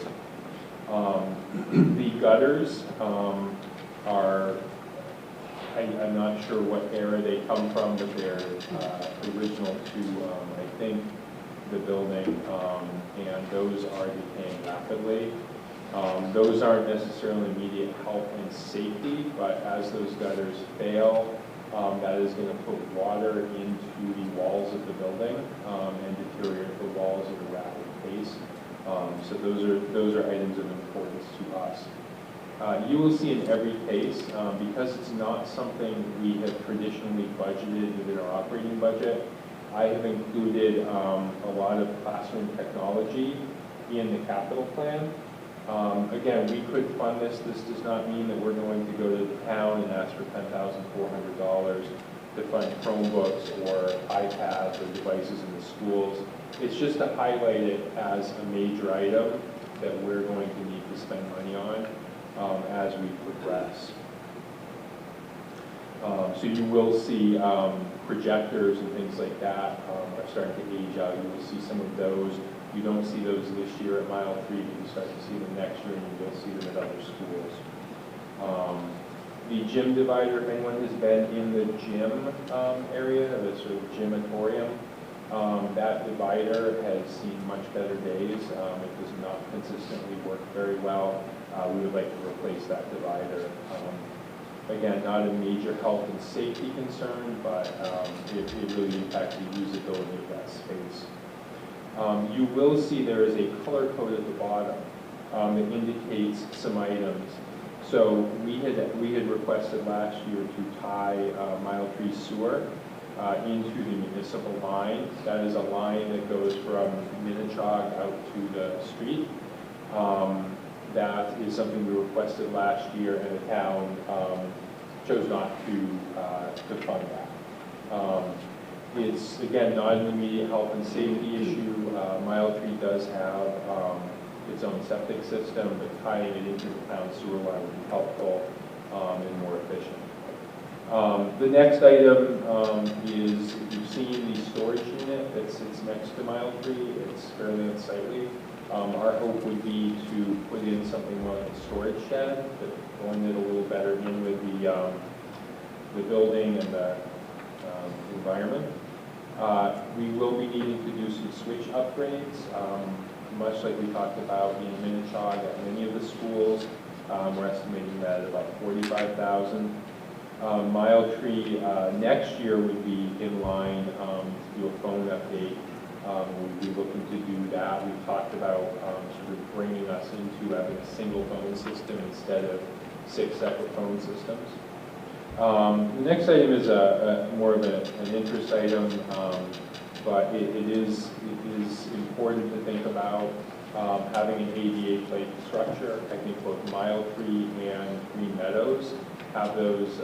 Those were requested by the principals. The existing plate structures are aging, and the next move would be to move to something that is more ADA compliant. Last year we did request to replace the window treatments. Those are basically all of the blinds in the buildings.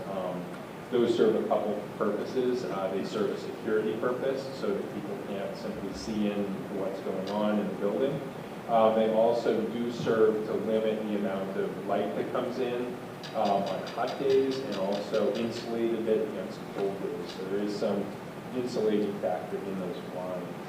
So in fiscal '24, you can go to the totals. I won't read every total, but we are looking at upwards of $524,000 of items that we think we would like to put into Mile Tree. Keep in mind, we don't always expect to get all of this money, but these are the items we'd like to have. We also want to make sure part of this is also to capture what some of these maintenance costs are. I think we talk a lot in my business about deferred maintenance and the cost of deferred maintenance over time, and when things like that don't happen. So as I talked about the gutters that we're talking about replacing for $100,000, as those continue to fail and damage the walls of the building with water, you're looking at further expenses down the road. There are also practices. I frequently get requests from officials asking, what's the total cost of your deferred maintenance, right? The things you weren't able to do for budget reasons. So by keeping these records a little more accurately, I can give them a fair picture of what our deferred maintenance looks like. So the expectation isn't that we're going to be able to do 100% of these items. We realize, funding can be limited. So as we get on to the next page, we have Stony Hill Road. Real quick on that, Eric. Real quick, so the play structures, Yep. those are eligible for CPA funding. So I would recommend as a district make a request for CPA funding for the play structure at Mile Tree from the town of Wilbraham, and the play structure at Green Meadows from the town of Hamilton. Okay. I will talk to the town about starting that. here in the next. With Wilbraham, and I'll reach out to him as well. And actually, Doug Boyd is the chair for the CPA funds, Okay. that committee. And so because he comes to those meetings, the finance meetings, you probably talk to him about it then. And then he can tell you the process. I know you have to fill out a form or something. Pretty simple. Yeah, no. Pretty simple. Yeah. Okay. So you okay then? Okay. Last year, I think actually for 2 years, we have requested a generator at Stony Hill School. Stony Hill is our school that is most prone to power outages. They have a power line that runs right up that sort of long street and all of those trees there. Every time we get a storm, branches fall and take down power lines. Some of our big concerns, though, around emergency generators come from Ken Millett's assessment. He did indicate that he would like to see generators, in the best case scenario, at all of our schools. Many of our schools in emergency situations are shelters. They're places for students to be warm and safe, things like that. Additionally, as our schools are without power for extended periods of time, there are things that can happen with cold weather, pipes freezing, with pipes freeze in the middle of winter, food spoilage, things like that. There are some consequences to potentially losing power. Air conditioning, I think South Hadley had a black mold issue, I think it was last year. That is an HVAC issue in many ways, right? So the humidity builds up in the summer. So if we don't have power for a period of time, things like black mold can come up. So you will see that in other schools. That's another item that was continued from a prior year. You will see classroom technology, and we would also be looking to replace many of the wireless access points in the school, which are aging at this point. You'll also see the phone system, that's VoIP, voice over IP. That was not funded in the prior year, but we're looking to carry that in. And then Stony Hill had window treatments as well. Same reasons as Mile Tree did carry over from last year. So just to summarize, $401,400 potentially for Stony Hill. Then we get to Sewell Road. This is where we start to talk real money. So you will see that we have $1 million this year for windows. I believe Stony Hill had some doors replaced a while back, but the windows are in worse shape. One of the problems right now is you'll see we're suggesting the MSB accelerated repair program for this. The challenge is MSBA has paused that program this year due to inflation. So they have had many of their core projects go well over expected budgets. So now they just don't have the money to run the accelerated repair program at the moment. So they're pausing it. They're not accepting statements of interest. If that changes, we will try to at least put in a statement of interest. It doesn't mean we have to fund it. It just means we have an interest in pursuing it. You'll also see the asphalt parking lot. The parking lot there is in bad shape. It's been in bad shape for a while. We did some repairs this past year on it. We did some patching. The town put out a bid for asphalt, and we sort of piggybacked a little bit on it, so we got enough asphalt to do some work at Sewell Road and at the middle school. So you'll see there was a project that we did fund last year at the middle school that was planned. The work we did at Sewell Road wasn't necessarily planned, but we just felt like we needed to shore up a few things this past year. You will see accessibility upgrades. Those are related to if we were to do the windows and or the windows and doors project if we add the middle school into the mix. Sewell Road has a number of ADA accessibility issues with the building. Because of the amount of time and the dollar value of the building, we will be pushing up against a requirement to make some major ADA changes if we do any significant renovations, and that would be, the windows project. So we would estimate about $500,000. These are, keep in mind, these are somewhat wild guesses based on what's going to come up in those situations. But we do think the $1 million is pretty realistic for the windows. The exhaust stack repoint, that is the brick on the sort of exhaust stack from the boiler. That is, again, it's similar to the Mile Tree gutters in that, that is going to continue to kind of erode. It's going to allow water in without repointing. It's not an immediately urgent item, but we think it's better to do it sooner rather than later if we can. Sewell Road does need new wireless access points at some point. So we have money in for that, and we do have the classroom technology.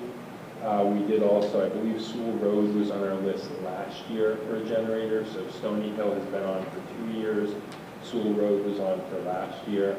I don't know if it's realistic that the town will fund these items, but I think, you know, as we've said, we want to keep them on there, at least as a measure of saying, you know, this is what we think we need for the safety and well-being of the schools and the students. So Sewell Road comes to $2,781,400, all inclusive. Again, I don't think we don't believe the Windows project is realistic without MSBA funding. So, you know, there's some things on that table that aren't necessarily going to get done. Then we move to the middle school. Sorry, on the asphalt parking lot, I would break that out, and I would do the parking lot as one, and then the play areas separately, because the play areas would fit under the recreation category for CPA funding. Okay. From that angle.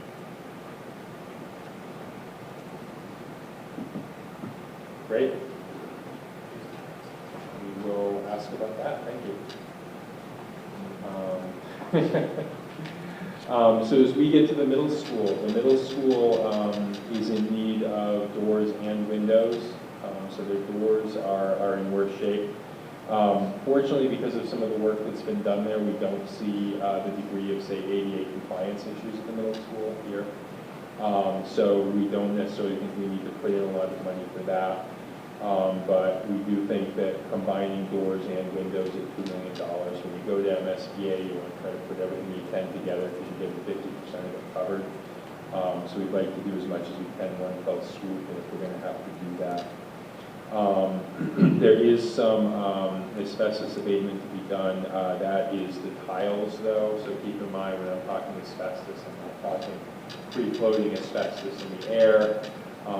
It is embedded in the tiles. There's no real damage at all. We do have to be more careful when we pull those up, but there's no real danger to anyone in the building. So you then get into classroom technology, which is Chromebooks. So we have a one-to-one program at the middle school level and the high school level.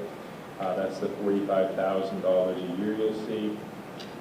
Again, wireless access points for the middle school. We would like to upgrade those. This is where we're starting to see projectors come into the fray. Projectors, 8 to 10 year life frame on most of our projectors. The ones in this building are running about that old. We'd like to look at replacing them. We did talk about budget and finance. It's not all of them, and we're looking to replace them in series. So we have enough of them, and we think that we need to replace them in the next couple of years. Patrick, look if you have a question. Why are we using projectors? Why are we using projectors?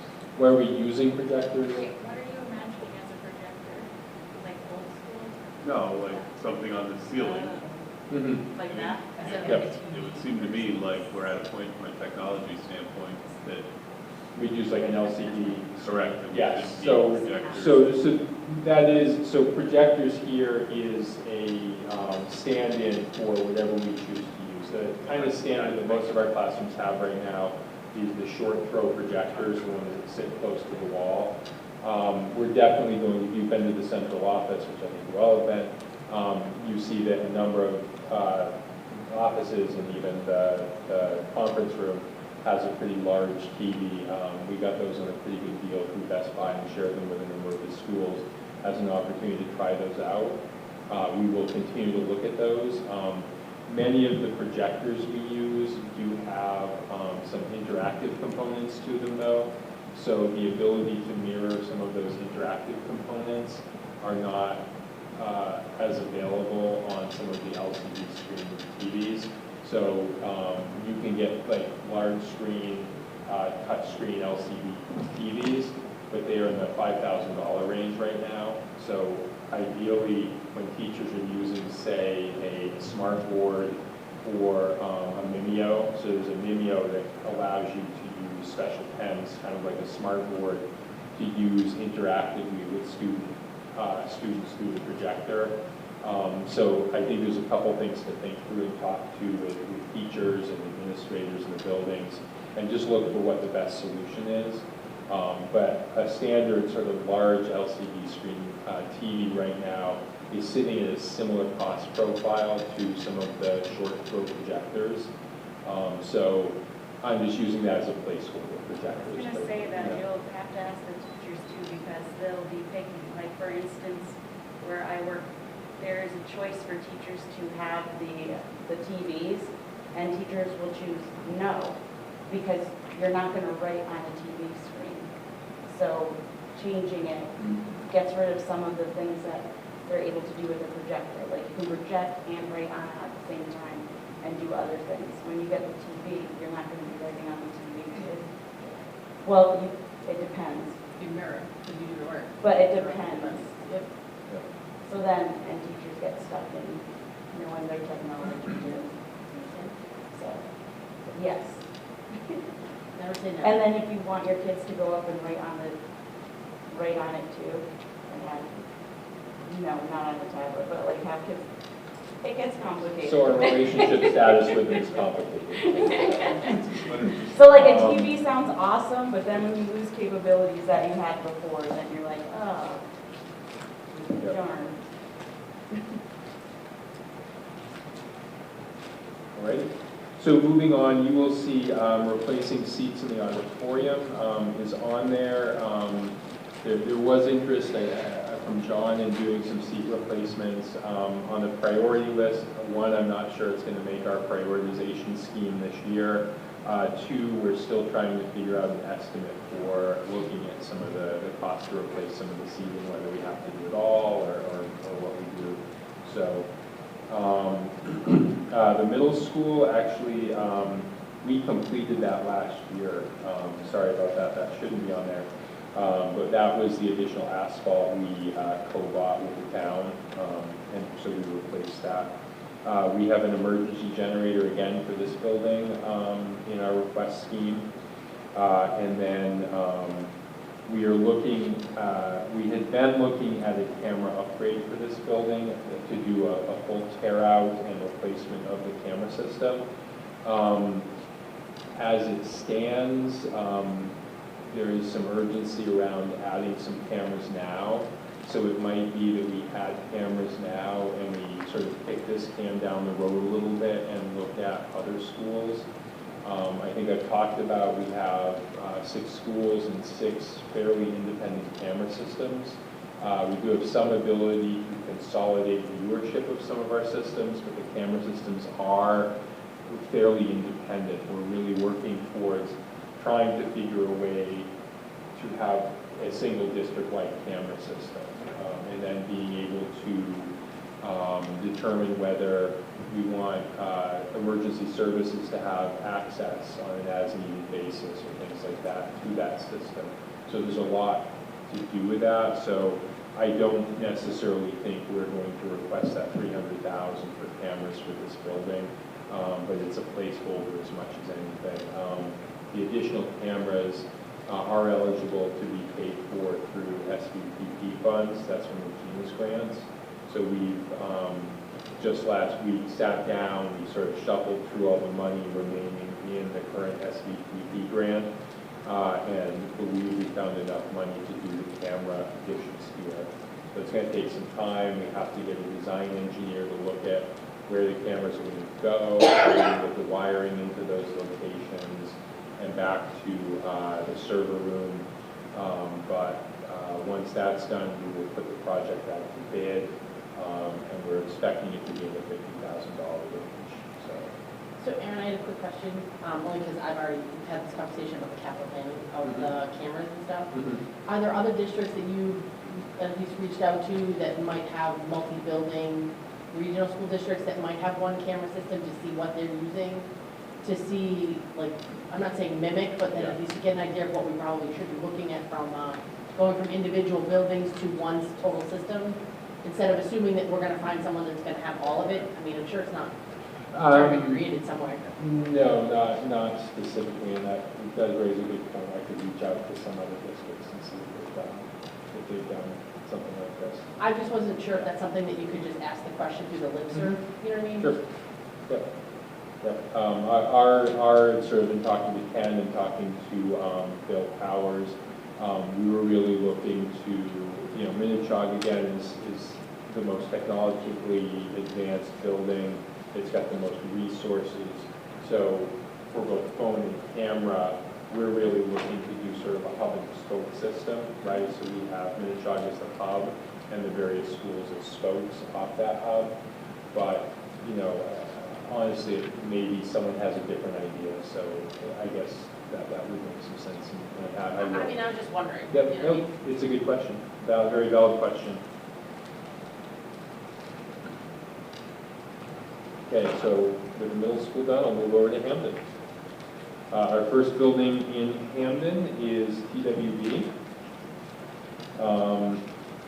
So we did have switch and network updates on last year.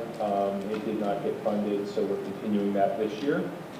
There is some asbestos abatement. This is asbestos that's in some of the pipe insulation in back areas. Again, it's not a danger, but it is, unlike tiles, it's a little more prone to the opportunity for if the seals on it were to break and things like that, for some of that to become airborne. Again, it is not a current risk, but we would like to deal with that and remedy that sooner rather than later. So it's not an absolute urgent item. It doesn't put anyone in jeopardy. But that is in some of the say, pipe insulation and things like that. It's very not prone to become airborne for any real reason. We would look to add some cameras. You know, some of this comes from the continued utilization of the building. We do need some additional wireless access points like everywhere else. We would be looking to update the phone system. Again, we're looking hub and spoke. So if we're going to continue to use the building consistently, we do need to make some upgrades to the phone system. Parking lot and exterior lighting are on the list. Again, a lot of that's going to come down to how the school is used. But at some point, the parking lot and the lighting in the parking lot is going to be replaced. Karen, could you talk about Extend Fire Road? I'm sorry, I can't quite hear. Could you talk about extending the fire road at Green Meadows? That's on the next. That's the next school. Oh. So we're on Burgess. Green Oh, Meadows sorry. is next. Yep. Yep. So at the very top, you'll see the continuance of classroom technology, one-to-one programming. We have you'll notice the phone upgrade is further out. Green Meadows actually just a year and a half ago replaced their phone system so with another unique phone system, which just kind of adds to the pain. So we have a replacement of that in fiscal 26. It might be further out. I mean, it's a relatively new phone system at this point. So we're looking to continue sort of a series of flooring replacements in sections. We've been doing sections of the school. I believe it's 3 or 4 rooms plus a hallway each year. We're seeing 3 more years of that.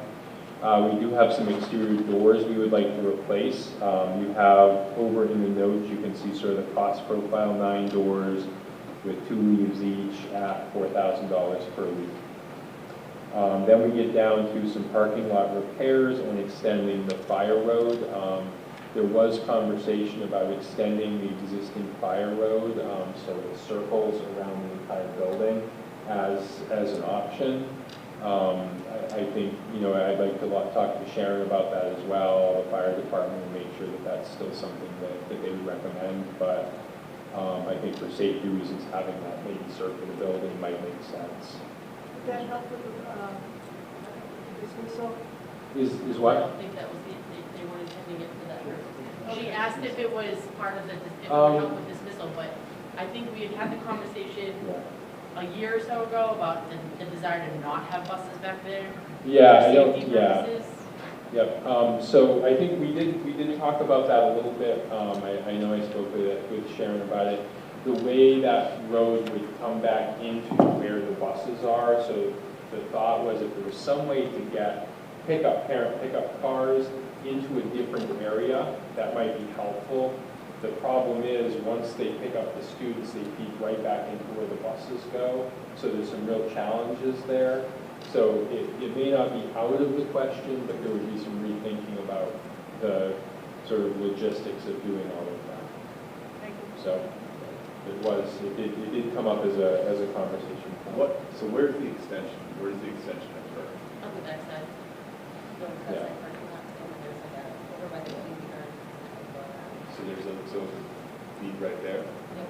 So I believe that that's the running route that the Healthy Kids Yes. Running Series uses. CPA funding. CPA Which would make it CPA funds, it's now That is recreational. always a challenge. So it is not a fire road, it would be a running trail. Okay.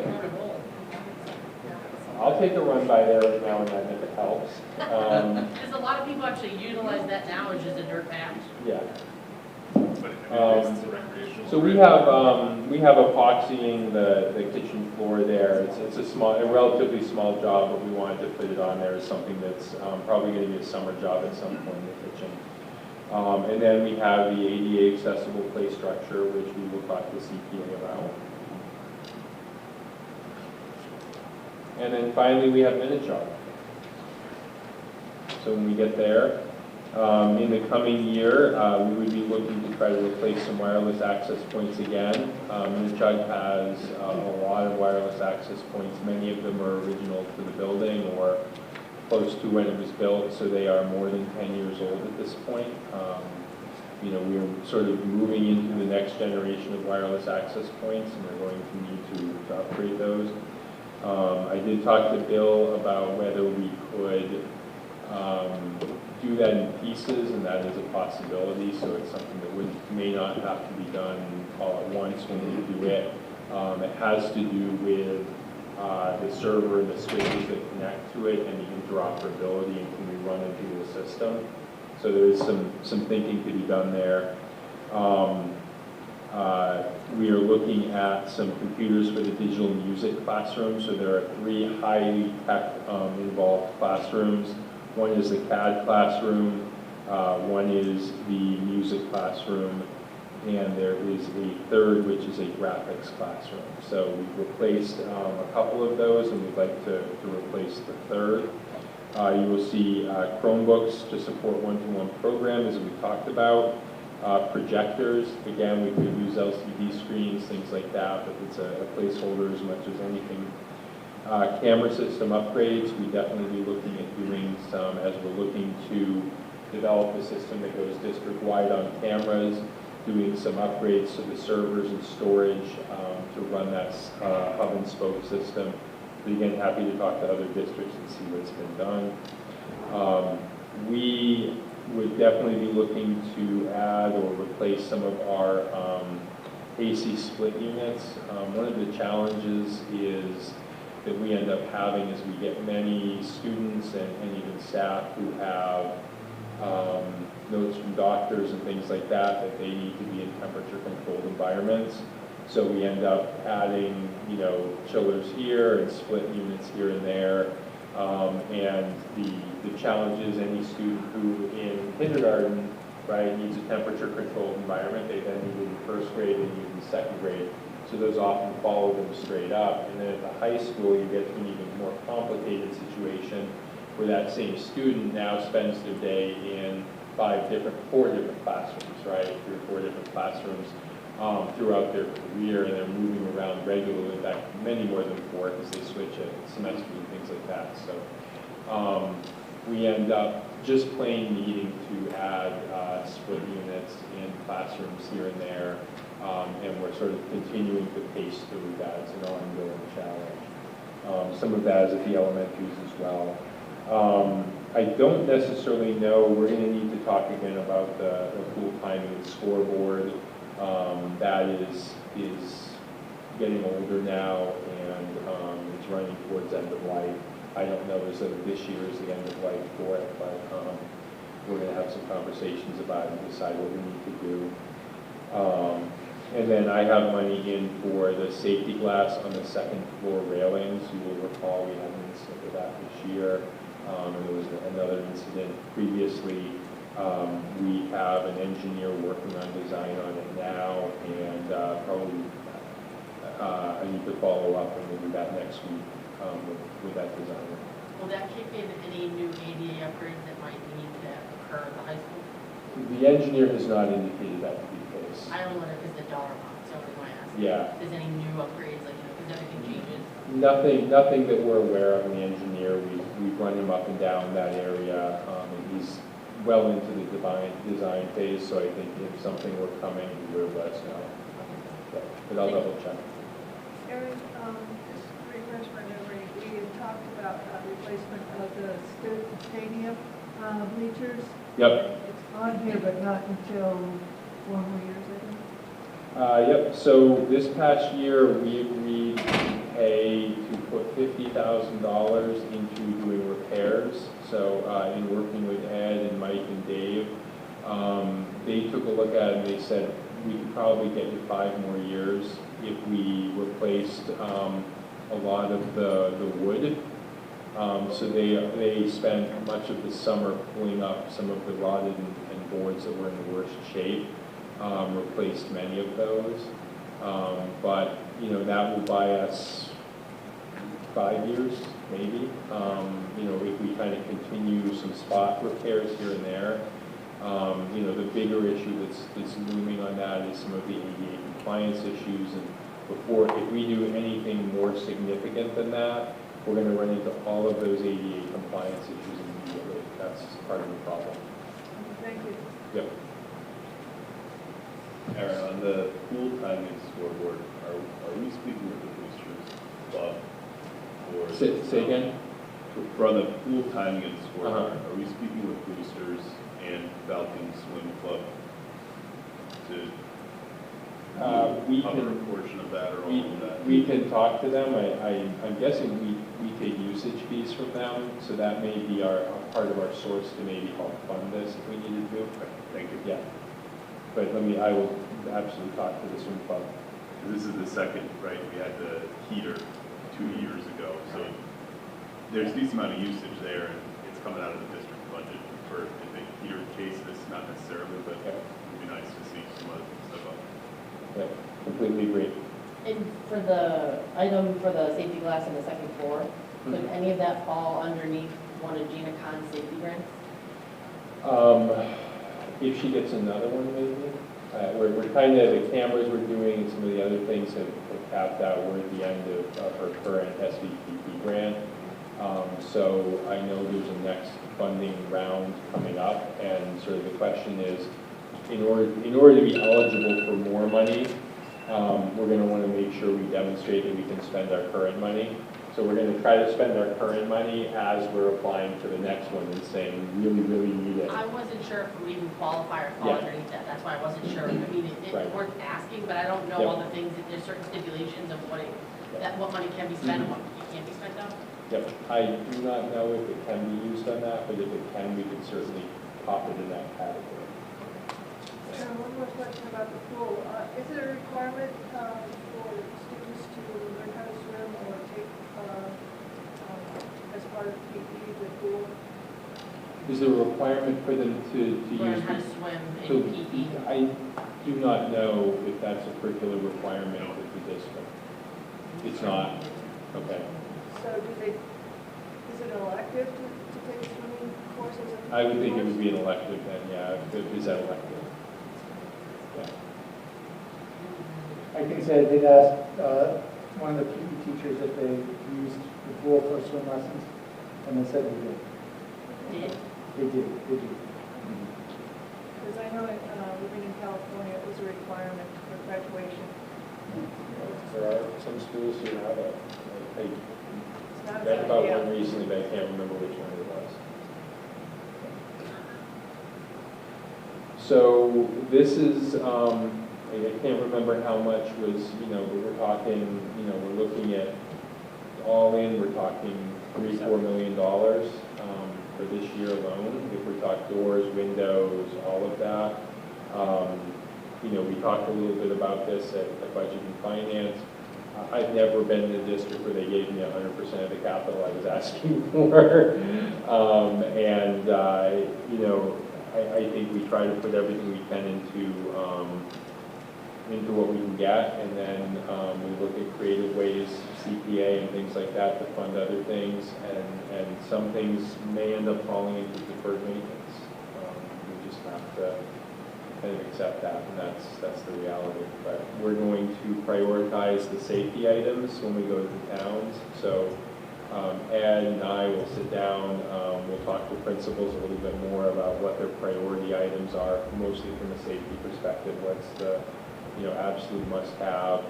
Wilbraham has a specific process, so in December they're going to send me some worksheets to do, and I'll fill them out in priority order. We'll go before their capital committee. Hamden does not have a strict process, but I do at the same time as I respond to Wilbraham, I make sure that Hamden has our capital plan. I will make sure, and I think in light of last year, I will also make sure following this meeting that this capital plan goes out to all of the advisories, the FinCom, the capital committees, and the select boards of both towns. So I'm thinking by next week I will send that out as a precursor to any other capital planning that goes on. So, just for a point of reference for you, that the contacts for all of those committees now, the current ones, are on our website for the town. Great, thank you. I was going to say, so we talked about this on Monday in the Finance and Operations Subcommittee. And to put it in perspective, if you add it all up, I think all of Wilbraham's capital projects that we have for 2024, right, came out to about $6.5 million. So Wilbraham Finance, Mark Ducey said, well, we give about $1 million a year, allocate $1 million a year for free cash, where that's where all new police cars, new ambulances, I mean, every new request comes out of that $1 million roughly. So we're looking at 6.5, and just for 2024, so it was really quite sobering. And I think, Aaron, you told me, how much money did we get last year out of that free cash? 30,000. 30,000. So that's great. I mean, and I'm not saying anything against Wilbraham. I'm just saying this is a reality of money and the reality of the budget and the reality of things that we have. And I think I have to start playing the lottery again. Take a pretty big win to cover everything we're going to. Yeah. Maybe more on schools, Right? especially over 10 years. It was not me. Thank you very much. Any other questions? Thank you. Thank you, Erin. Thank you, Aaron. It's now time for public comment. We don't have anyone online. Would anyone here be interested in making a public comment? Thank you. So we will continue to the subcommittee updates. The curriculum subcommittee, Cheryl. Okay. Moving on, Finance and Operations Subcommittee, Bill? Yeah, Finance and Operations have met twice since our last meeting. We haven't really gotten into the nuts and bolts of the budget per se. A lot of the discussions that we had was sort of a recap of last year's budget.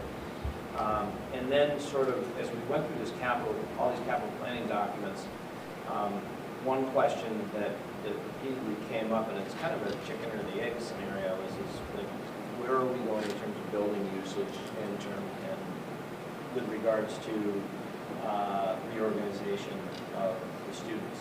And so, let's say if Wilbraham is looking at closing a school building, does it behoove us to invest $500, $600, $800 million into that building if we're not planning on keeping that online in the next couple of years? And so what we eventually came down to is that we want to try to get the strategic planning committee up and running as quickly as possible so that we can begin having those discussions to give the district a better idea of what we're looking at going down the road. Building usage is definitely something that we need to take a serious look at. And when we look at that, we have to look at, where do we see us philosophically going as a district? This year we took an additional 40 school choice students at the 9th grade level, so we have 63 school choice. is that a trend that's going to continue? If that's a trend that's going to continue, then, you know, any proposals to increase the number of students by moving, let's say, the 7th and 8th grade into the high school will become moot. I don't have the answer to that question, and I don't think I should be the one that answers that. I think that the, you know, members of the community should have a say in that, and I think that's part of where the strategic planning committee really needs to engage the public to find out where we're going. There's going to be there's going to be as you were talking to earlier, John, you know, a lot of diminishing returns, right? So at what point do we reach a tipping point in which we're bringing school choice kids in, but now we have to hire more teachers in order to accommodate those students? And is the $5,000 that we get per school choice student actually worth what it's going to take to bring them in terms of hiring new teachers, not only paying the salaries, support staff, benefits, et cetera? So we really need to take a hard look at that as a district, because, you know, as we look at these capital planning documents, we see that every building has significant needs. And so, you know, in light of, you know, conversations that we've had in Wilbraham in the past several years about the senior center and the money that's going into that, I know that the cost overruns for the senior center were substantially higher than what was anticipated. You know, so I think, again, we need to have a district-wide discussion as far as where our resources in the town are going to go. So that's basically where finance and operations is. One thing that I neglected to do is I wanted to set dates for the budget roundtables. So I'm looking, Thursday nights usually work best for the legislators, as they're usually in their home districts Thursday night. We haven't had much luck reeling them in, but I'm hoping this year will be a little bit different. We're gonna offer snacks. Snacks, good. Snacks and hors d'oeuvres, maybe. Well, you guys are hogging them down there tonight, so. So I'd like to propose 2 dates. I'd like to propose Thursday, January 26th, and Thursday, March 9th. March 9th will bring us in about 3 weeks before the budget is due. So it'll give us some time if there's any, any changes or modifications that we have, depending what we hear from our legislators. I know there's a number of items that are going to need to be brought up, particularly with regard to some of the discussions that we had tonight in executive session. But I'd like to propose those 2 dates if nobody has any questions. I know I can't do much.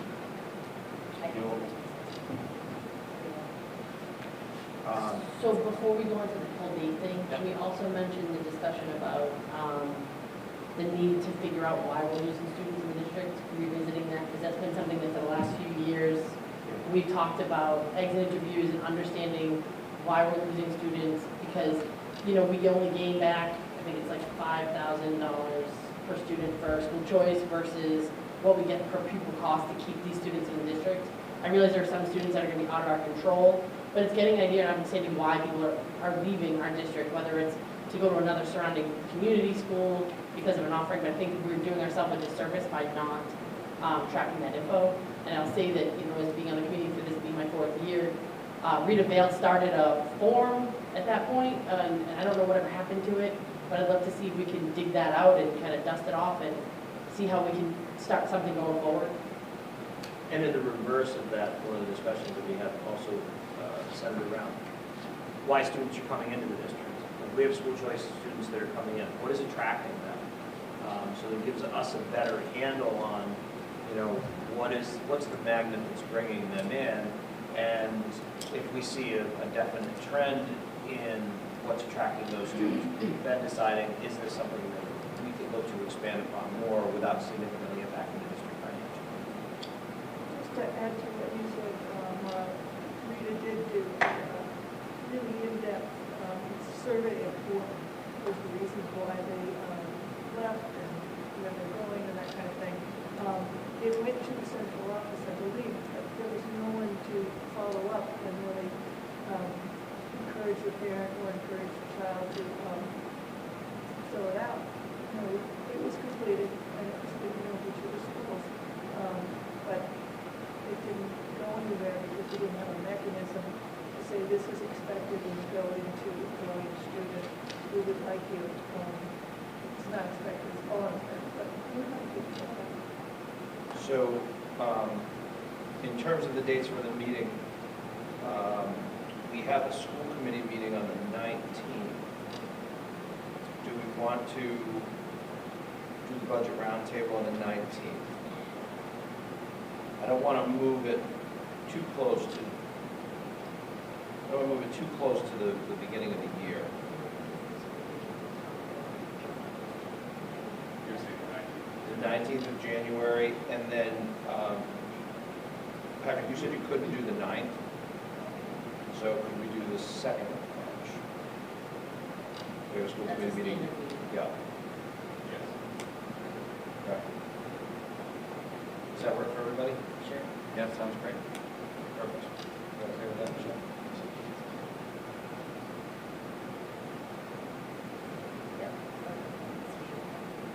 Okay, so we'll,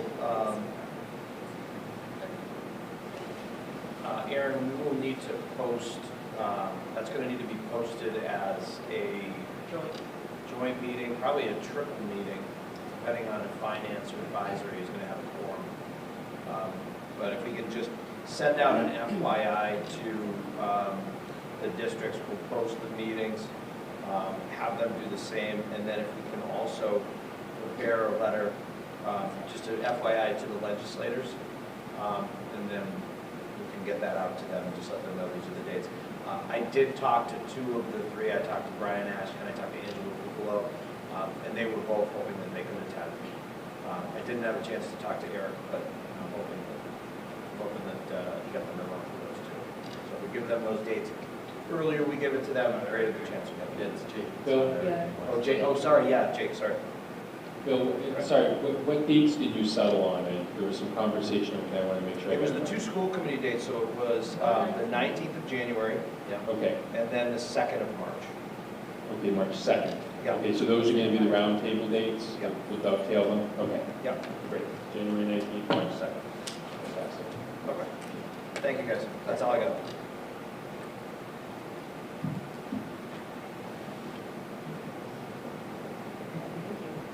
Move on to the LGBTC flag. I don't have anything to report on this. And I don't have anything to report for the corporation for the LGBTC.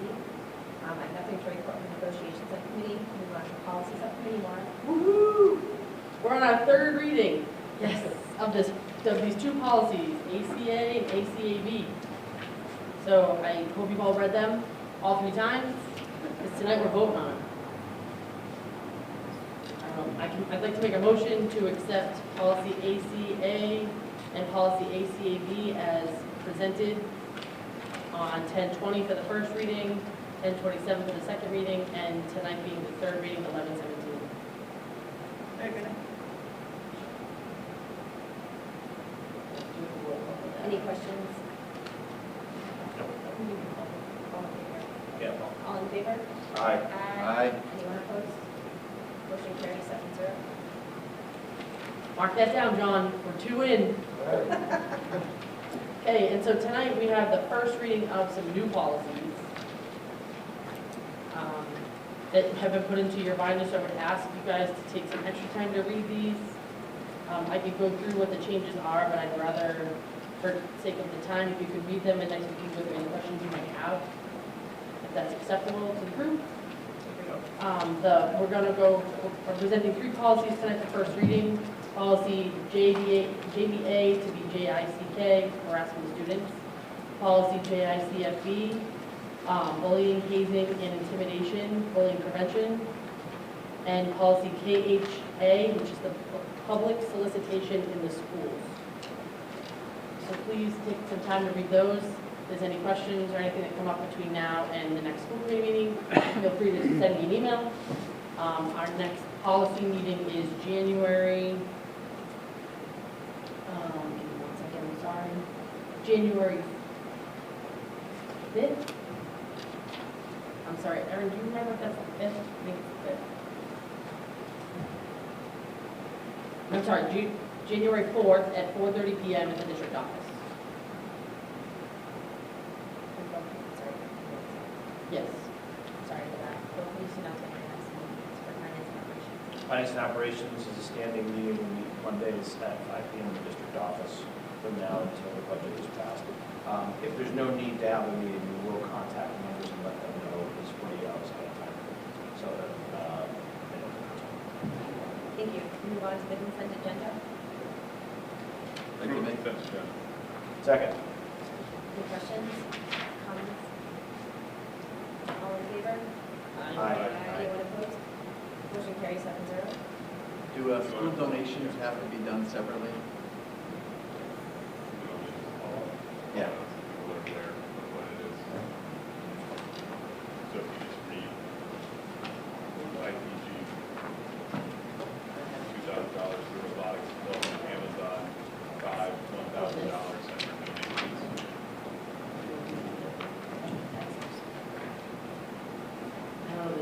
Mary, did you hear Patrick? Can you repeat that one more time? So it's just the donations for IPG electronics for $2,000 to the robotics club for the Chicago High School. And Amazon has 5 separate donations of $1,000 for miscellaneous box items, total $7,000 for donations.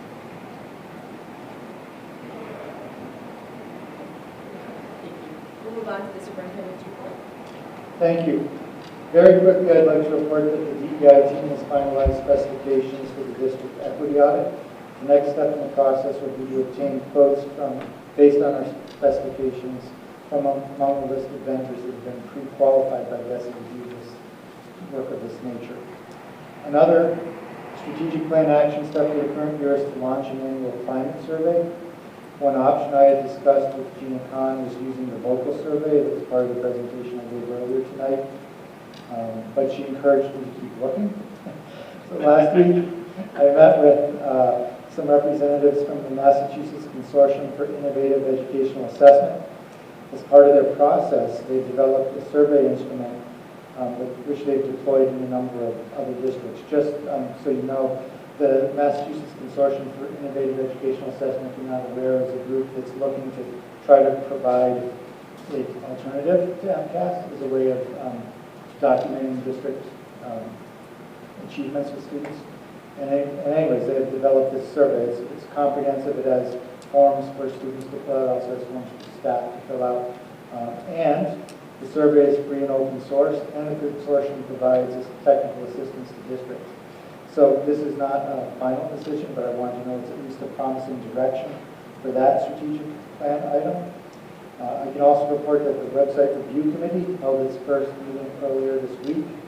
The seat continues to meet. As Aaron pointed out, we talked about using grant money to expand video surveillance at the middle school. And I can also report that we've made good progress on the establishment of job descriptions and the stipend amount for the curriculum council positions. I'll turn to Lisa to help me with that part of my report. So as we continue to address the curriculum-related action steps of our strategic plan, we've begun creating curriculum councils, the important leadership groups that are essential to the work that we'll undertake.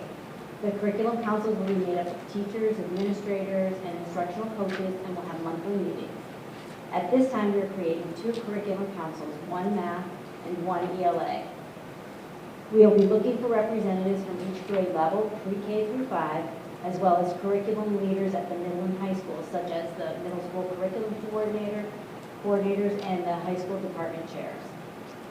One of the first tasks we had was to create a job description for curriculum council members so educators will know the expectations of the position. We shared a draft job description with HWEA and they provided some helpful feedback. A curriculum council member's responsibilities will include things like supporting the horizontal and vertical alignment of the pre-K through 12 curriculum, creating, publishing, and reviewing curriculum maps, analyzing student data to determine program efficacy, identifying and planning professional development, and facilitating two-way communication between the curriculum councils and the building-based teacher teams such as CPT, team meetings, and department meetings. The HWEA and the district feel think this is an exciting opportunity that will promote teacher leadership and engage educators in the curriculum development and alignment process. The plan is to post for these positions as soon as possible so we can begin the work.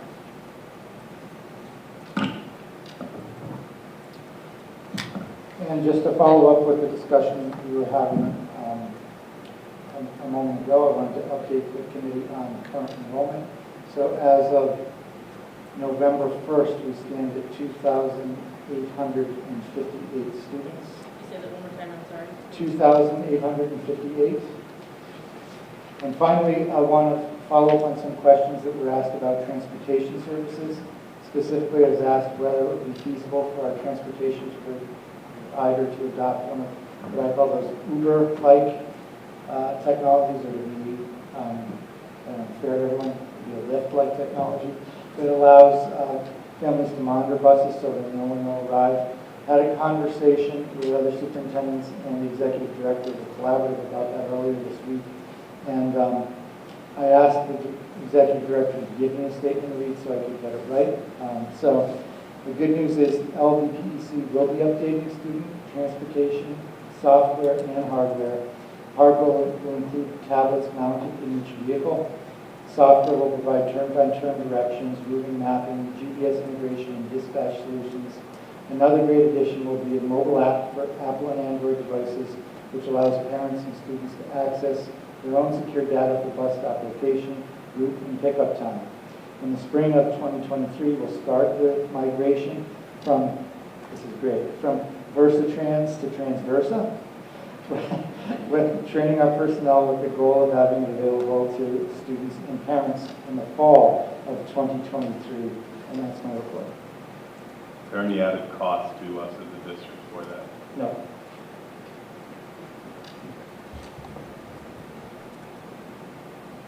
Thank you for looking into that. Any other questions? I have one more question, please.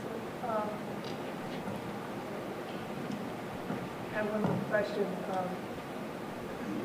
On the job description, it has SEI endorsement preferred. Is there a reason why that we're not requiring SEI endorsement? Can you ask the question again?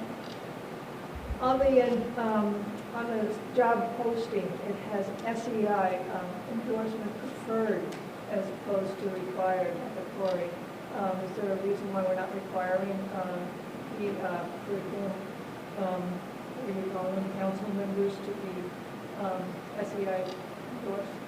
That is the standard information that we have on our job postings, that it's preferred. And most of the new educators that are coming to us are coming through their training indoors, so we don't have to worry about that. So that was just the standard language. It wasn't anything specific to the council. Okay, I was just thinking that the trickiness of getting math up and running, as the data showed, a lot of students with second language who were having trouble with math. Maybe we could put it in that it would be required for the council to have SEI endorsement. Good thought. Thank you. Motion adjourned. Second. Oh, I know. Listen, we gotta go by the agenda. Yeah, man. So yes, so we'll go over our future agenda items for our next meeting, which is Thursday, December 1st at the high school in the IRC. Is there anything that anyone would like to add? Patrick, anything you'd like to add? Sure, it's in a hurry. Second. All right, roll call vote, Bill? Aye. Cheryl? Aye. Sean? Aye. Patrick? Aye. Lisa? Aye. Laura? Aye.